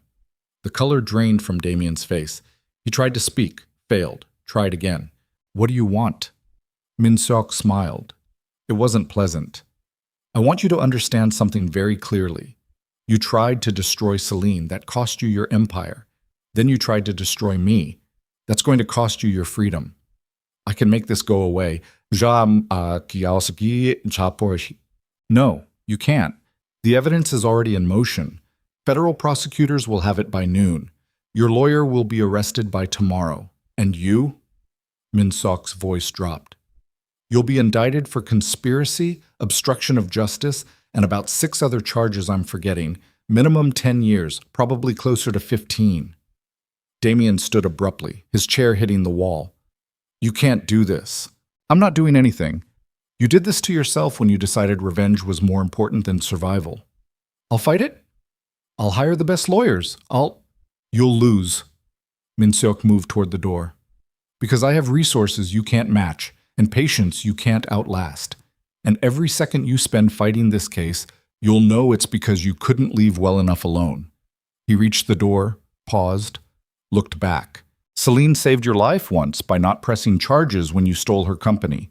She showed you mercy you didn't deserve, and this is how you repaid her. Damian's gaze shifted to Selene. She'd been silent through the entire exchange, standing near the windows watching the man who'd destroyed her fall apart in real time. Now she spoke. I hope it was worth it. Her voice was quiet, calm, absolutely merciless. Damian opened his mouth to respond. Selene turned and walked out. Min Seok followed. The door closed behind them with a sound like a coffin sealing. Hulk. The FBI field office in downtown was a concrete building that looked designed to crush hope before you even entered. Min Seok and Selene arrived at 10 with a lawyer, a woman named Catherine Reeves who specialized in white-collar crime and whose retainer fee was probably more than most people's annual salary. They were led to a windowless conference room where 2 federal agents waited. Agent Sarah Chen was in her 40s with sharp eyes and the kind of expression that suggested she'd heard every lie worth telling. Agent Marcus Webb was younger, broader, and looked like he wished he was somewhere else. Catherine did the talking. She laid out the evidence methodically. The wire transfers, the shell corporations, Song Tae-jun's payments from Damian's lawyer. The timeline showing the bribes started months before Song became a federal informant. Agent Chen listened without interrupting. When Catherine finished, Chen picked up one of the financial documents and studied it carefully. This is compelling, she said finally.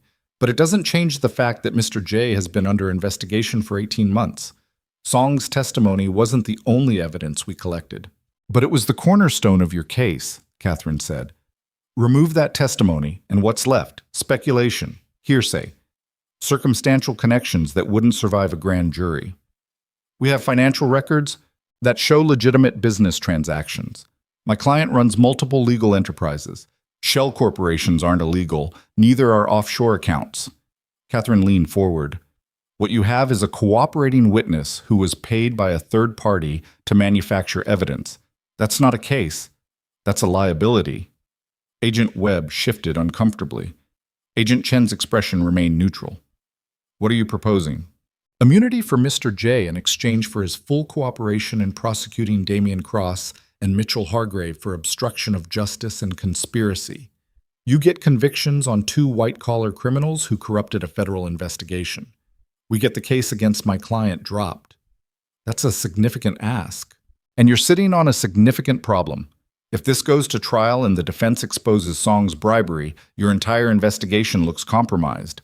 The DOJ will bury you, your conviction rate takes a hit, and 2 actual criminals walk free because your star witness was dirty. The room went quiet. Agent Chen looked at Min Sok.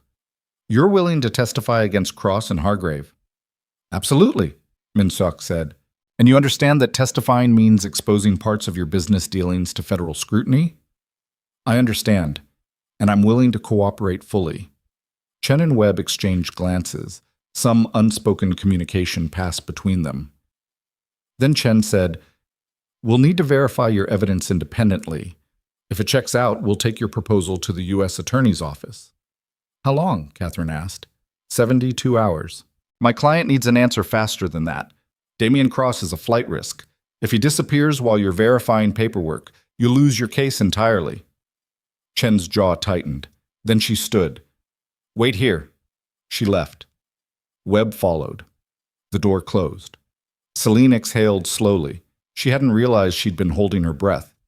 Min Sok reached under the table and took her hand. You did good, he said quietly. I didn't do anything. Catherine did all the talking.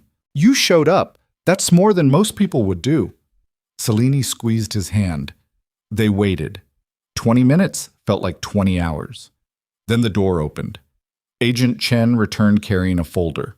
Her expression was unreadable. She sat down across from them and opened the folder carefully. We verified the wire transfers with our financial crimes unit. The money is real. The Shell Corporation is real. And Song Tae-jun just confirmed under re-examination that he was approached by Mitchell Hargrave 6 months ago with an offer to provide information in exchange for payment. Catherine's expression didn't change. So we have a deal? We have a deal. Conditional immunity for Mr. J in exchange for testimony against Cross and Hargrave. We'll begin building the new case immediately. Relief crashed through Selene's chest like a wave. Min Seok's expression remained calm, but his grip on her hand tightened slightly. Catherine gathered her documents. We'll need to schedule depositions, get affidavits, coordinate witness testimony. My office will handle coordination, Chen said, but Mr. J should expect to be available for the next several months. This case is going to move fast once we file charges. Understood. They stood. Handshakes were exchanged, professional, formal. The kind of interaction that meant everything had just changed, but nobody was celebrating yet. Catherine led them out of the building into morning sunlight that felt shockingly bright after hours in windowless rooms. On the sidewalk, she turned to Min Seok. You just made a deal with federal prosecutors. That means your entire organization is going to be under scrutiny for the foreseeable future. Every business transaction, every partnership, every dollar that moves through your accounts. I know. Can you survive that level of examination? Min Seok smiled slightly. I didn't build an empire by leaving loose ends. My legal businesses are clean. My other operations? He shrugged. Those don't exist on paper, so yes, I can survive it. Catherine nodded once. Then congratulations. You just avoided 20 years in federal prison. She walked away. Selene turned to Min Seok. Is it really over? The federal case? Yes. Damian's revenge? Also yes. He looked at her. But surviving this doesn't mean we're safe. It just means we bought ourselves time. Time for what? To rebuild, to consolidate, to make sure nobody ever tries this again. Selene looked out at the same city that had watched her fail and hadn't cared, the same city that had nearly swallowed Min Seok whole. Now they were standing on a sidewalk in downtown, having just outmaneuvered federal prosecutors and a vengeful ex-lover. What happens now? She asked. Min Seok pulled her closer. Not possessively, just present. Now we go back to your company and start rebuilding what they tried to destroy. Together. The word settled into Selene's chest like something warm and permanent. Together. Not alone, not isolated, not forgotten. For the first time in 14 months, Selene felt like the future might actually be something worth fighting for. Cha. The arrest came 3 days later. Federal agents showed up at Damian's temporary apartment at dawn with a warrant and enough backup to suggest they expected resistance. They didn't get any. Damian was still in bed when they kicked in the door, too exhausted from 3 days of panic to even try running. The charges read like something from a crime novel. obstruction of justice, conspiracy to commit fraud, bribery of a federal witness, wire fraud, money laundering, 18 separate counts. Bail was set at $5 million. Damian couldn't make it. His assets were frozen. His accounts empty.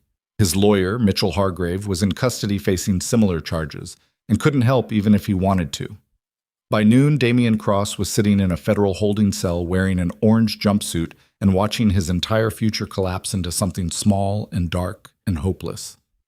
Mitchell Hargrave lasted slightly longer.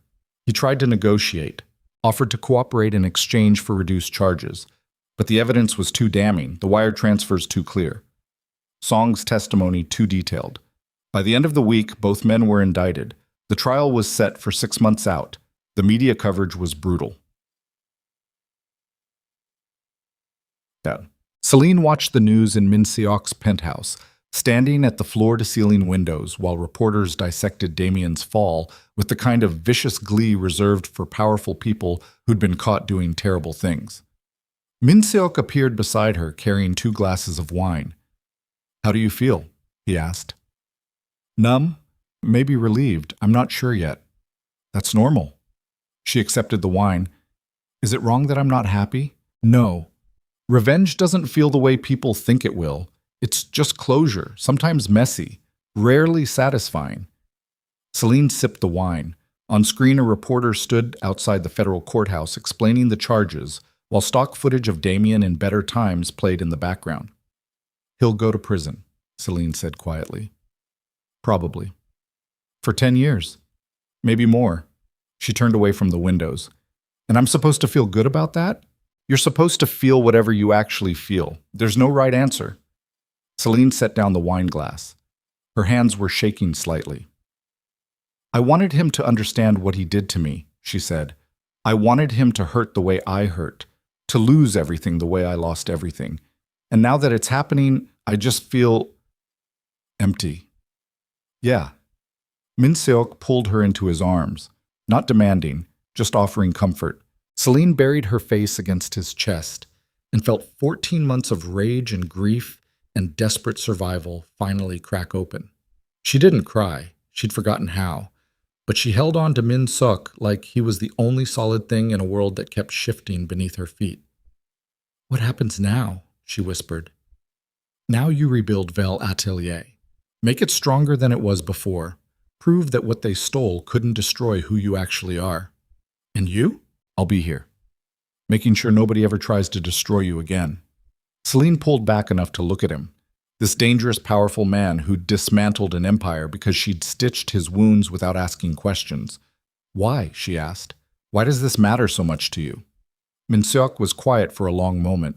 Then he said, "Because for 15 years, I've been the person everyone fears. The monster, the weapon, the thing parents warn their children about. And you looked at me bleeding in an alley and saw someone who needed help. Not a tool, not a threat, just a person." His voice dropped. "Nobody's done that since my mentor died. Nobody's treated me like I was worth saving instead of using. And I'm not letting the world destroy someone who still has that kind of mercy left in them." The honesty in his words was absolute.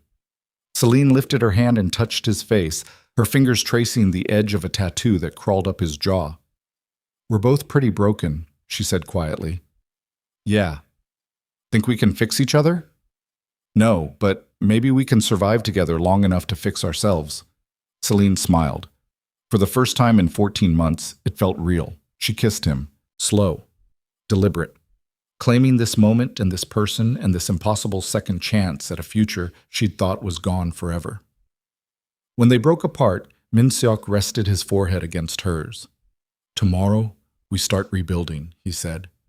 "Tomorrow," Selene agreed. But tonight, they stood together in a penthouse overlooking the city that had tried to destroy them both, holding on to each other like maybe, just maybe, survival was enough. Outside the windows, the city glittered in the dark. And somewhere in that same darkness, Damian Cross sat in a federal holding cell, learning what it felt like to lose absolutely everything, while the woman he'd destroyed reclaimed her empire piece by piece. The future was uncertain, dangerous, complicated in ways neither of them fully understood yet. But for the first time since betrayal had destroyed her world, Selene felt like she was standing on solid ground. And that was enough. 6 months after Damian Cross's arrest, Selene Vale stood in the executive office of Vale Atelier, her office reclaimed and redesigned, staring at architectural renderings for the company's first flagship store in 3 years. The space looked nothing like what it had been under Damian and Vivian's control. They'd stripped the brand of everything that made it distinctive, chasing trends and mass appeal until Vale Atelier became just another luxury label indistinguishable from a dozen competitors.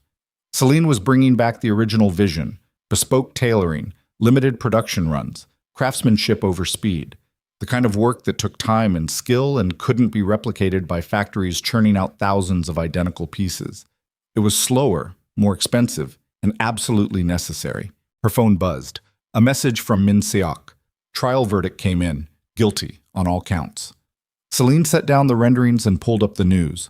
The headlines were brutal and immediate. Damian Cross convicted on 18 federal charges. Former entrepreneur faces 15 years in prison. Cross development empire officially dissolved. She scrolled through the article mechanically, reading details about the trial she hadn't attended. Witness testimony. Financial evidence. The jury deliberating for less than 4 hours before returning with convictions on every single count. Mitchell Hargrave had already pleaded guilty 2 months ago and was serving 8 years. Vivian had disappeared entirely, last spotted boarding a flight to Barcelona with whatever money she'd managed to hide before federal investigators froze her accounts. And Damian? Damian would spend the next decade and a half in a federal prison learning what it felt like to have absolutely nothing. Selene closed the news app. She waited for the satisfaction to arrive, the vindication, the sense of justice finally delivered. Instead, she just felt tired of carrying rage that had nowhere left to go, tired of defining herself by what had been stolen instead of what she was building, tired of looking backward when the future was finally something she controlled again. A knock interrupted her thoughts. Lan, the Vietnamese woman who'd given Selene a job at the tailoring shop when nobody else would, stepped into the office carrying a garment bag. "The sample you requested," Lan said in her accented English. "I finished the alterations this morning." Selene unzipped the bag.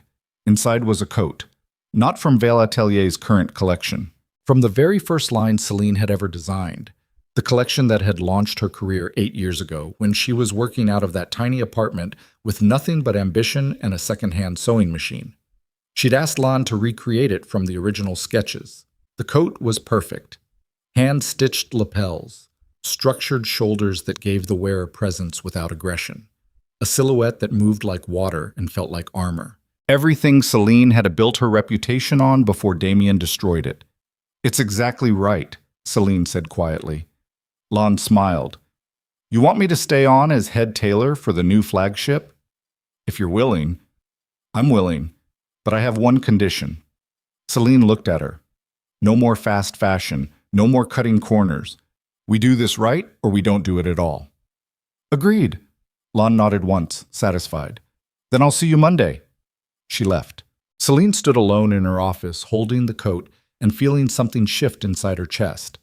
Not closure exactly, but acceptance. The company was hers again. The people who'd stolen it were facing consequences. And the future, for the first time in 14 months, felt like something she could actually shape instead of just survive. The sentencing hearing happened on a cold Tuesday morning in a federal courthouse that smelled like old wood and institutional coffee. Selene didn't plan to attend. She'd moved on, built something new, let the past stay buried where it belonged. But Min Seok convinced her otherwise. "You need to see it end," he'd said the night before. "Not for him, for you. So you know it's actually over." So she went. The courtroom was half empty, a handful of reporters, some federal prosecutors who'd worked the case. Damian's mother sitting in the back row looking 20 years older than the last time Selene had seen her. No Vivian, no Mitchell, just the wreckage of what used to be an empire. Damian was led in wearing an orange jumpsuit and handcuffs, his hair longer than she remembered, his face gaunt from 6 months in custody waiting for trial. He looked broken, completely. The judge, a woman in her 60s with steel gray hair and the expression of someone who'd seen every variation of human failure, reviewed the case file briefly before speaking. Mr. Cross, you've been convicted on 18 counts of federal crimes, including obstruction of justice, conspiracy, bribery, and wire fraud. These are serious offenses that strike at the heart of our legal system's integrity. Do you have anything to say before sentencing? Damian stood slowly. His lawyer whispered something. Damian ignored him. I made mistakes, he said. His voice was hollow. I hurt people who trusted me. I thought I was building something important, but I was just destroying things that mattered. And I'm sorry. For all of it. The apology sounded rehearsed, mechanical, like something his lawyer had written and made him memorize. The judge didn't look impressed. Mr. Cross, the evidence presented at trial paints a picture of systematic criminal behavior spanning multiple years. You didn't make mistakes. You made choices. Deliberate choices to enrich yourself at others' expense and then to corrupt a federal investigation when those choices had consequences. She paused. This court sentences you to 15 years in federal prison with possibility of parole after 10. You'll serve your time at a medium security facility to be determined by the Bureau of Prisons. You'll also pay restitution in the amount of $8 million to the various victims of your fraud. The gavel came down, final, absolute. Damian's shoulders sagged. His mother made a sound like something breaking. The marshals let him out through a side door. He didn't look back, didn't try to find Selene in the courtroom, just disappeared into whatever future waited for him behind bars. Selene sat perfectly still, waiting for the wave of satisfaction that should have accompanied watching her destroyer get destroyed. It never came, just a hollow sense that justice, while real and necessary, couldn't undo the damage that had already been done. The courtroom emptied slowly. Selene stood to leave. Damian's mother intercepted her in the hallway. Patricia Cross looked exhausted. Her expensive clothes hung wrong, like she'd lost weight she couldn't afford to lose. Her hand shook slightly when she reached out toward Selene, then thought better of it. I'm sorry, Patricia said quietly, for what he did to you, for everything. Selene didn't know what to say. This woman had raised the person who'd destroyed her life, but she was also just a mother watching her son pay for terrible choices. I didn't come here for an apology, Selene said finally. I know, but I wanted to give you one anyway. Patricia's voice cracked. He wasn't always like this. When he was young, he was kind, thoughtful. I don't know what happened. He chose ambition over integrity. That's what happened. Yes, he did. Patricia looked toward the courtroom doors like she might still see her son through them. Will you ever forgive him? The question hung in the air between them. Selene thought about it, really thought about it. Then she said, I don't know. But I've stopped letting what he did define who I am. That's the best I can offer. Patricia nodded slowly. Then she walked away, shoulders bent under the weight of 15 years her son would spend in prison. Selene left the courthouse and stepped into cold morning air that felt shockingly clean after hours breathing recycled courtroom atmosphere. Minseok was waiting at the bottom of the steps, leaning against his car in a black coat that probably cost more than most people's monthly rent. How do you feel? He asked. Empty, relieved, sad, all of it at once. That's normal. Is it? Yeah. Closure doesn't feel like victory. It just feels like an ending. Selene crossed the distance between them and let Minseok pull her into his arms. Not possessively, just present. A solid wall against the chaos of the last 14 months. It's over, she said quietly. Yeah, it is. What do we do now? Minseok kissed the top of her head. We go back to your office and keep building something better than what they destroyed. Take. The flagship store opened 4 months later on a bright Saturday in early spring. The location was perfect. A corner building in the fashion district with floor-to-ceiling windows and exposed brick that Selene had spent 3 months renovating into something that felt both modern and timeless. No grand opening event. No celebrity endorsements. No manufactured hype. Just an unlocked door at 10 in the morning and a small bronze plaque beside the entrance reading Val Atelier, Estin. 2018. The same year she'd founded the company in her tiny apartment. Selene stood inside wearing one of her own designs, a tailored black suit with hand-stitched details that took Lon 40 hours to complete, watching the first customers enter. A woman in her 30s who'd been following Veil Atelier since the beginning, back when Selene was still doing pop-up markets and barely breaking even. A young designer who'd read about the company's resurrection and wanted to see the craftsmanship in person. An older man looking for a gift for his daughter's graduation. Real people. Not celebrities chasing trends. Not influencers manufacturing content. Just people who appreciated work that took time and skill and couldn't be mass-produced by factories overseas. Lon appeared beside Selene carrying a steaming cup of tea. Good turnout for a soft opening? Yeah. You nervous? Terrified. Lon smiled. Good. Fear keeps you sharp. Complacency is what kills businesses.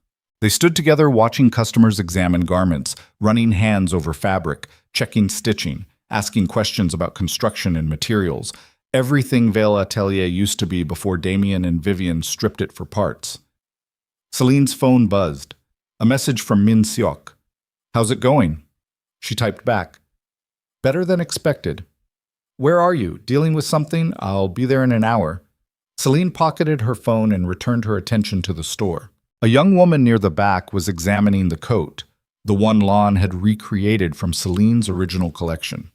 She turned it over carefully, checking the lining, the buttonholes, the way the shoulders were constructed. Then she looked up and met Selene's eyes. Did you make this? I designed it. My head tailor constructed it. It's beautiful, really beautiful. The woman hesitated. Can I ask you something?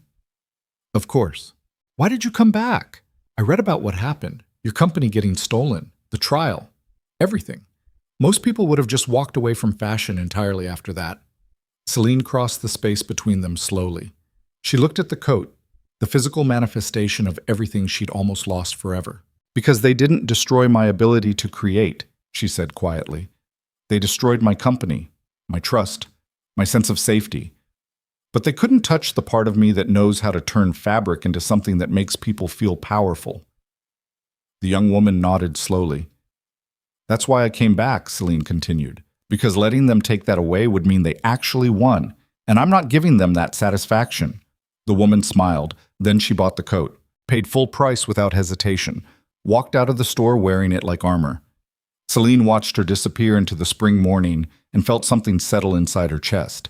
Not victory, not closure, just the quiet satisfaction of knowing she'd survived something designed to destroy her and come out the other side still capable of creating beauty. Woke. Min Seok arrived 90 minutes later carrying coffee and looking slightly disheveled in a way that suggested whatever he'd been dealing with hadn't been simple. Sorry I'm late. It's fine. What happened? Loose ends from the federal case. Nothing urgent. He looked around the store. This looks good. Really good. You sound surprised. I'm not surprised you succeeded. I'm just impressed by how fast you did it. Selene accepted the coffee. I had good help. Yeah, you did.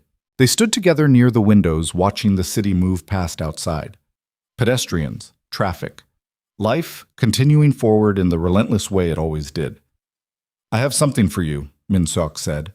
He pulled a small black box from his jacket and handed it to her. Selene opened it carefully. Inside was a key, not metaphorical, an actual physical key on a simple silver chain. What's this? The penthouse. I had a copy made. Min Seok's voice was calm. I know you have your own place, and I'm not asking you to move in or make any decisions you're not ready for, but I want you to know you always have somewhere safe to go. No conditions, no expectations, just a place that's yours whenever you need it. Selene looked at the key, then at Min Seok, this dangerous, powerful man who'd dismantled an empire because she'd stitched his wounds without asking questions. Why? She asked quietly. Because you showed me mercy when nobody else would, and I want to make sure you never feel alone the way you did 14 months ago. The honesty in his voice was absolute. Selene closed the box and slipped it into her pocket. Thank you. You don't have to use it, I know, but thank you for offering. Min Seok pulled her closer, not demanding, just present. They stood like that for a long moment, while the store continued buzzing with customers, and Lon handled transactions at the register, and the future unfolded around them in real time. Then Selene's phone rang. Unknown number. She answered anyway. Hello? Static. Then a voice she hadn't heard in 6 months. Vivian. I heard about the store opening, Vivian said. Her voice sounded hollow, distant, like she was calling from very far away. Congratulations. Selene went very still. Min Seok noticed immediately, his expression shifting to something alert and dangerous. What do you want? Selene asked. Nothing. I just wanted you to know I'm sorry. For everything. For what we did. For how we did it. Vivian paused. I told myself it was just business. That you'd bounce back. That destroying you didn't matter because you were talented enough to rebuild. But I was lying to myself. Why are you calling me? Because I'm sitting in a shitty apartment in Barcelona realizing I destroyed my entire life chasing something that didn't matter. And I wanted you to know that I understand now. What I took from you. What it cost. Selene's grip tightened on the phone. Do you want me to forgive you? Silence. Then Vivian said quietly, No. I just wanted you to know I finally understand what I did, and that I'm sorry. The line went dead. Selene lowered the phone slowly, her heart hammering. Min Seok touched her arm gently. What was that? Vivian, apologizing. Do you believe her? I don't know. Maybe. Does it matter? Only if it matters to you. Selene thought about it. Vivian had helped destroy her life, stolen her company, invited her to a wedding designed to humiliate her publicly, and now she was calling from exile to say sorry, like 14 months of suffering could be erased with a phone call. No, Selene said finally, it doesn't matter, because forgiving her doesn't change what happened. It just lets me stop carrying what she did. Min Seok nodded slowly. Then he said something Selene didn't expect. You're stronger than when I met you. I was bleeding out in a tailoring shop when you met me. Metaphorically bleeding out. Now you're not. He gestured toward the store. You rebuilt this. Survived federal investigations. Watched the people who destroyed you face actual consequences. And you're still standing. Barely. That's still more than most people manage. Selene looked around the flagship store, her store, reclaimed and redesigned and finally operating the way she'd always envisioned. Real craftsmanship, real customers, real work that mattered. Everything Damian and Vivian had tried to strip away for profit. I couldn't have done this alone, she said quietly. Yeah, you could have. It just would have taken longer. Min Seok's voice softened. I gave you resources and protection, but you're the one who actually did the work. You're the one who decided surviving mattered more than staying broken. The words settled into Selene's chest like something warm and permanent. She turned to face him fully. What happens now? She asked. We rebuilt my company, destroyed the people who stole it, survived federal investigations and criminal trials and everything else. What comes next? Min Seok was quiet for a moment. Then he said, We keep building, keep protecting what we've created, keep proving that the people who tried to destroy us didn't win. That sounds exhausting. It is. But it's better than the alternative. Which is giving up. Letting them take who we are just because they took what we had. Selene stepped closer until there was almost no space between them. I'm not giving up, she said. I know.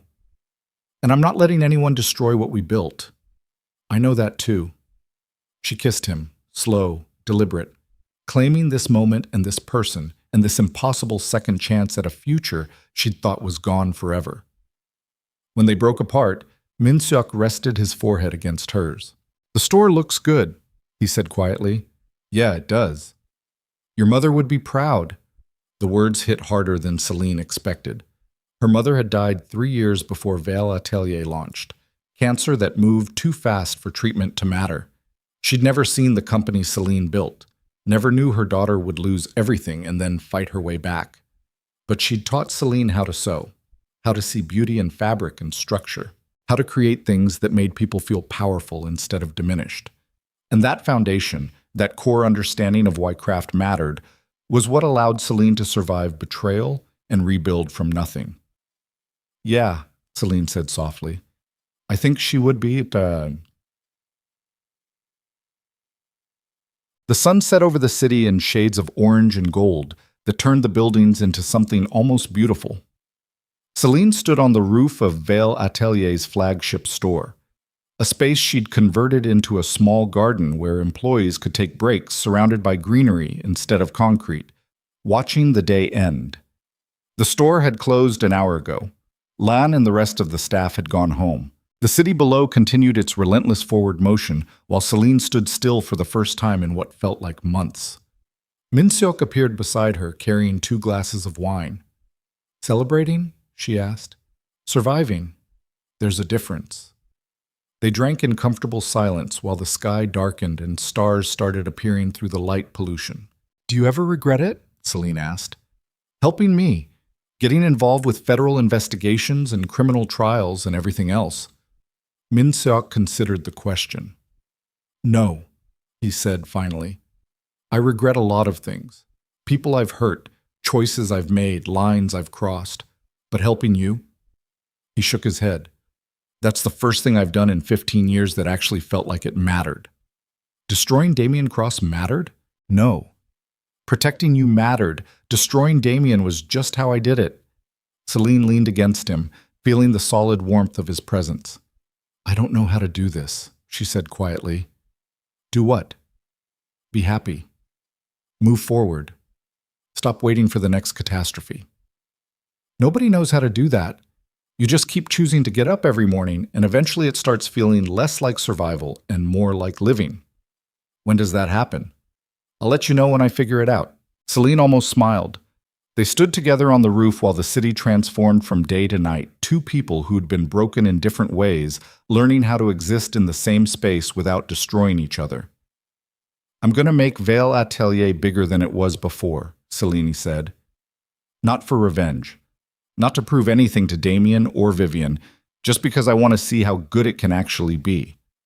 "You'll succeed." "You sound certain." "I am. Because you're not doing this from fear anymore. You're doing it because you actually want to." The distinction mattered. Selene had spent 14 months running on rage and desperation and the hollow need to prove she wasn't destroyed. Now she was running on something else. Purpose. Vision. The understanding that creating beautiful things mattered regardless of who tried to take them away. "What about you?" she asked. "What comes next for the city's most feared mafia boss?" Min-seok smiled slightly. "I'm transitioning my business operations into more legitimate channels, using the federal scrutiny as an excuse to clean up the parts of my organization that were always more trouble than they were worth." "Going legitimate?" "Going sustainable. There's a difference." He looked at her. "I built an empire on fear and violence because that's what I knew how to do. But watching you rebuild Vale Atelier showed me there are other ways to have power. Better ways." "I didn't do anything special. You survived complete destruction and still chose to create instead of destroy. That's more special than you realize." Selene turned to face him fully. This man who'd walked into a tailoring shop bleeding and somehow become the most important person in her life. "Thank you," she said. "For what?" "For seeing me when I was invisible. For protecting me when I couldn't protect myself. For destroying the people who destroyed me and then helping me build something better than what they took." Min-seok pulled her closer. "You don't have to thank me. I did it because you mattered. You still matter. And I'm not letting this city destroy someone who still knows how to show mercy." They kissed as the last light faded from the sky and the city below transformed into a constellation of artificial stars. And for the first time in 14 months, Selene felt like the future was something she could shape instead of just survive. 2 years later, Vale Atelier had 5 flagship stores across 3 countries and a waiting list for custom pieces that stretched 8 months into the future. Selena's designs were featured in magazines that had ignored her when Damian and Vivian controlled the company. Lan had trained 12 new tailors in the old techniques that made Vale Atelier distinctive. And the small bronze plaque beside the original flagship store's entrance had been polished so many times by people taking photos that the letters were starting to wear smooth. Selene stood in her office, the same office she'd been escorted out of by security 14 months after founding her company, looking at architectural renderings for the 6th location, Tokyo this time. A 3-story building in Shibuya that would cost a fortune to renovate but would establish Vale Atelier as a truly international brand. Her phone buzzed. A message from Min-seok. "Dinner tonight? I have news. Selene smiled and typed back. Your place or mine? Yours. I'll bring food. See you at 8. She pocketed her phone and returned her attention to the renderings. The Tokyo store would be her biggest project yet. Most expensive. Most ambitious. And absolutely necessary if she wanted Veil Atelier to become the kind of company that lasted decades instead of years. A knock interrupted her thoughts. Lon entered carrying a garment bag. The wedding dress is finished. Selene had almost forgotten. 6 months ago, a bride-to-be had commissioned a custom Veil Atelier gown for her ceremony. Hand-beaded silk, antique lace panels, construction so complex it required 3 fittings and 200 hours of work. The kind of piece that defined what the company was capable of when profit didn't dictate every decision. Lon unzipped the bag. The dress was breathtaking. Everything Selene had envisioned when the bride first described her dream gown. It's perfect, Selene said quietly. She's picking it up tomorrow, said she might cry when she sees it. Good.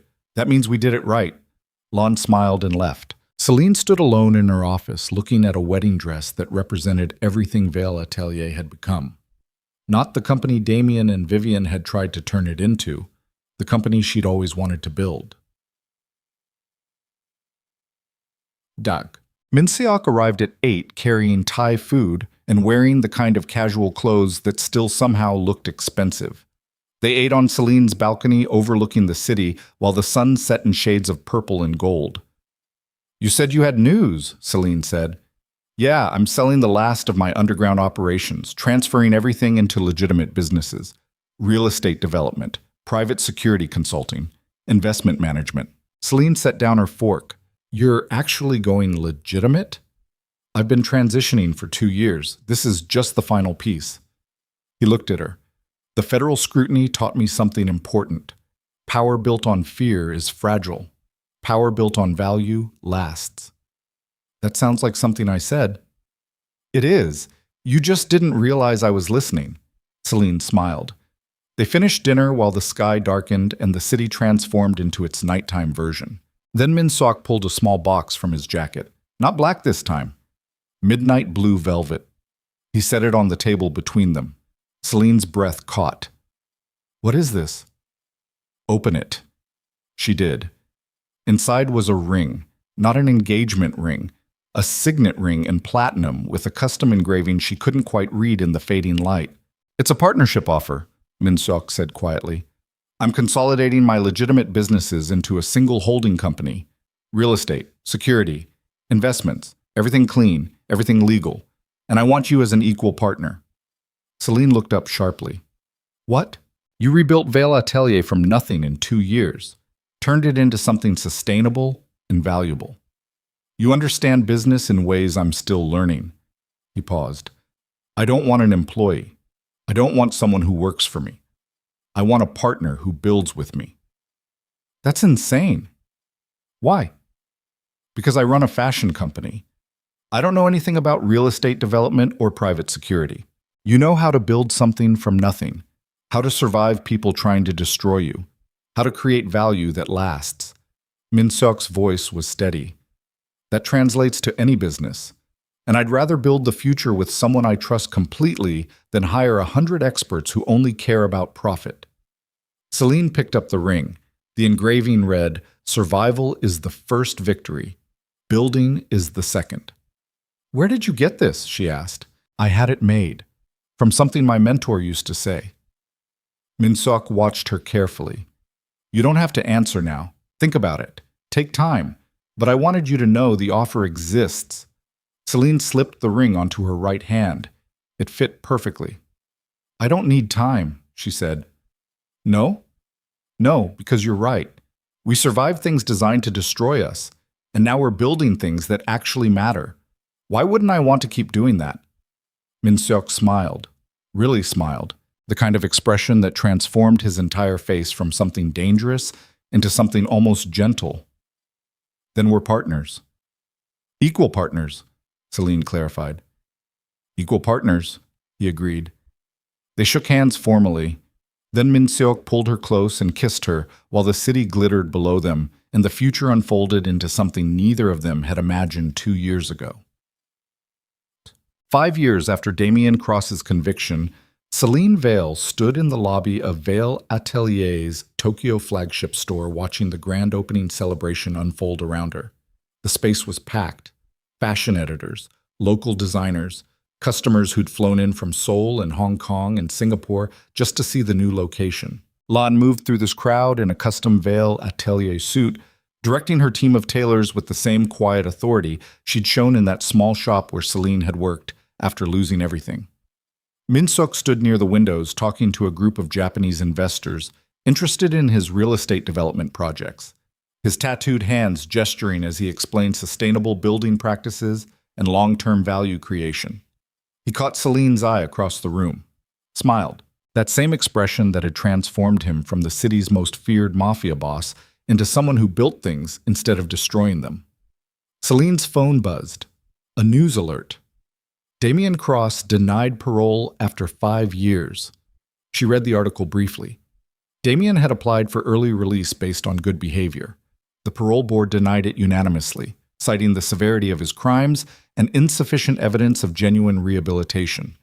He'd served the full 15 years, maybe longer if his behavior deteriorated. Selene closed the article and pocketed her phone. She waited for the satisfaction, the vindication, the sense that justice had finally been served completely. Instead, she just felt distant, like Damian Cross was someone from another lifetime who didn't matter anymore. A young woman approached, one of the Japanese fashion editors who'd been documenting the opening. "Miss Vale, can I ask you something?" "Of course. Your company was stolen 5 years ago. You lost everything. Most designers would have given up. Why did you come back?" Selene looked around the Tokyo flagship store, at the carefully constructed garments, the customers examining stitching and fabric with genuine appreciation, the team of tailors she'd trained personally in techniques that took years to master. "Because they took my company," Selene said quietly. "They didn't take my ability to create, and I realized that as long as I could still turn fabric into something beautiful, I hadn't actually lost everything, just some things." The editor nodded, scribbling notes. "One more question. What would you say to someone going through something similar? Someone who's lost everything and doesn't know how to rebuild?" Selene thought about it, really thought about it. Then she said, "I tell them that survival is the first victory. Just getting up every morning when everything feels impossible. Just choosing to keep going when giving up would be easier. That matters more than people realize. And after survival you start building, not what you lost, something better. Something that reflects who you became while surviving instead of who you were before everything fell apart." The editor smiled. "That's beautiful." "It's just true." She walked away.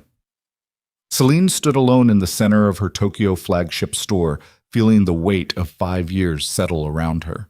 She'd survived complete destruction, rebuilt her company from nothing, watched the people who destroyed her face actual consequences, and somewhere along the way she'd stopped defining herself by what had been stolen and started defining herself by what she'd created afterward. Min-suk appeared beside her carrying 2 glasses of champagne. "The investors want to discuss expansion into sustainable housing," he said.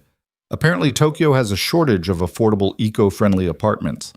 Are you actually considering it?" "I'm actually considering everything now. Turns out legitimate business is more interesting than I expected." Selene accepted the champagne. "Who would have thought the city's most feared mafia boss would end up building affordable housing? Who would have thought the woman who stitched my wounds in a tailoring shop would end up as my business partner?" Min-suk raised his glass. "To survival." "And building," Selene added. "And building." They drank while the celebration continued around them, and the future stretched forward into something uncertain and complicated and absolutely worth fighting for. 7 years after losing everything, Selene Vale sat in her office at Vale Atelier's headquarters, reviewing quarterly projections that showed the company had finally surpassed its pre-theft valuation. Not just recovered, exceeded. 8 flagship stores, custom ateliers in 4 countries, a ready-to-wear line that maintained the company's commitment to quality while reaching customers who couldn't afford full custom pieces, and a reputation for craftsmanship that had established Vale Atelier as one of the most respected brands in the industry. Everything she'd built before Damian destroyed it, and then some. Her phone rang. Unknown number, she answered. Hello? This is Patricia Cross, Damian's mother. I know we haven't spoken since the sentencing, but I wanted to tell you something. Selene's spine straightened. What is it? Damian asked me to reach out. He's been in prison for 7 years now, and he wanted you to know that he finally understands what he did to you. Not intellectually, actually understands. The way losing everything forces you to understand. Why are you telling me this? Because he asked me to tell you he's sorry. Really sorry. Not the rehearsed apology from the sentencing, something genuine. Patricia's voice cracked slightly. He knows sorry doesn't fix anything, but he wanted you to know it anyway. Selene was quiet for a long moment. Then she said, Thank you for telling me, but it doesn't change anything. I know, I just wanted to pass along his message. Is he okay? In prison? He's surviving, teaching other inmates to read, working in the library, trying to become someone better than who he was. Patricia paused. Whether he succeeds is a different question. Tell him I hope he does. Become better. Not for me, for himself. I will. The line went dead. Selene set down the phone and stared at the quarterly projections without really seeing them. Damian was sorry. 7 years too late to matter. But maybe that was the point. Some apologies weren't meant to fix things. They were just meant to acknowledge that things were broken. A knock interrupted her thoughts. Min Seok entered carrying coffee and wearing the kind of casual confidence that came from building something that actually mattered. The sustainable housing project in Seoul is approved, he said. Construction starts next month. That's the 5th project this year. 6th, you're forgetting the environmental restoration initiative in Busan. He set the coffee on her desk. Turns out building things that help people is more profitable than I expected. And more satisfying? Infinitely. Selene stood and crossed to the windows overlooking the city. The same city that had watched her fail 7 years ago and hadn't cared. Now she was looking at it from the top floor of a building bearing her company's name, having rebuilt everything that was stolen and created something even better. Damian's mother called, she said quietly. Min Seok moved beside her. What did she want? To tell me he's sorry. Actually sorry. After 7 years in prison. Do you believe it? I think I don't care anymore. Whether he's sorry or not doesn't change what he did, and it doesn't change what I built afterward. That's growth. That's exhaustion. I'm tired of carrying what he did like it still defines me. Min Seok pulled her close. Then stop carrying it. You're not the woman he destroyed anymore. You're the woman who survived him and built something better. That's who matters now. Selene leaned into him, feeling the steady warmth of his presence. 7 years. 7 years of rebuilding, fighting, surviving, creating, and finally, reaching a place where the past didn't control the present anymore. What do we do now? She asked. We keep building, keep growing, keep proving that the people who tried to destroy us didn't win. Forever? Until it stops being necessary, or until we decide we've built enough and want to do something else. Selene smiled against his chest. That sounds exhausting. It is, but it's better than the alternative. Which is staying broken, letting what they did define who we became instead of what we overcame. The words settled into Selene's chest like something permanent and true. She'd been destroyed. Completely. Absolutely. And she'd survived it. Not because she was special, not because she was stronger than other people, but because she'd made a single choice every morning for 7 years. Get up, keep going, build something better than what was taken. And somehow, impossibly, that had been enough. Outside the windows, the city continued its relentless forward motion. Traffic, construction, life unfolding in 1,000 different directions. And somewhere in that chaos, 2 people who'd been broken in different ways stood together in an office overlooking everything they'd built and realized they'd finally stopped running from the past. They weren't victims anymore. They weren't survivors. They were just people who'd chosen to keep building when destruction would have been easier. And that choice, that single, stubborn, relentless choice, had transformed them into something neither of them expected. Something stronger, something better, something worth protecting. The sun set over the city in shades of gold and amber that turned the buildings into something almost beautiful. And Selene Vale, fashion designer, business owner, partner to a reformed mafia boss, stood in her office and understood something powerful. The people who destroyed her hadn't created her ending. They just created the woman strong enough to survive it. And that woman? She was just getting started.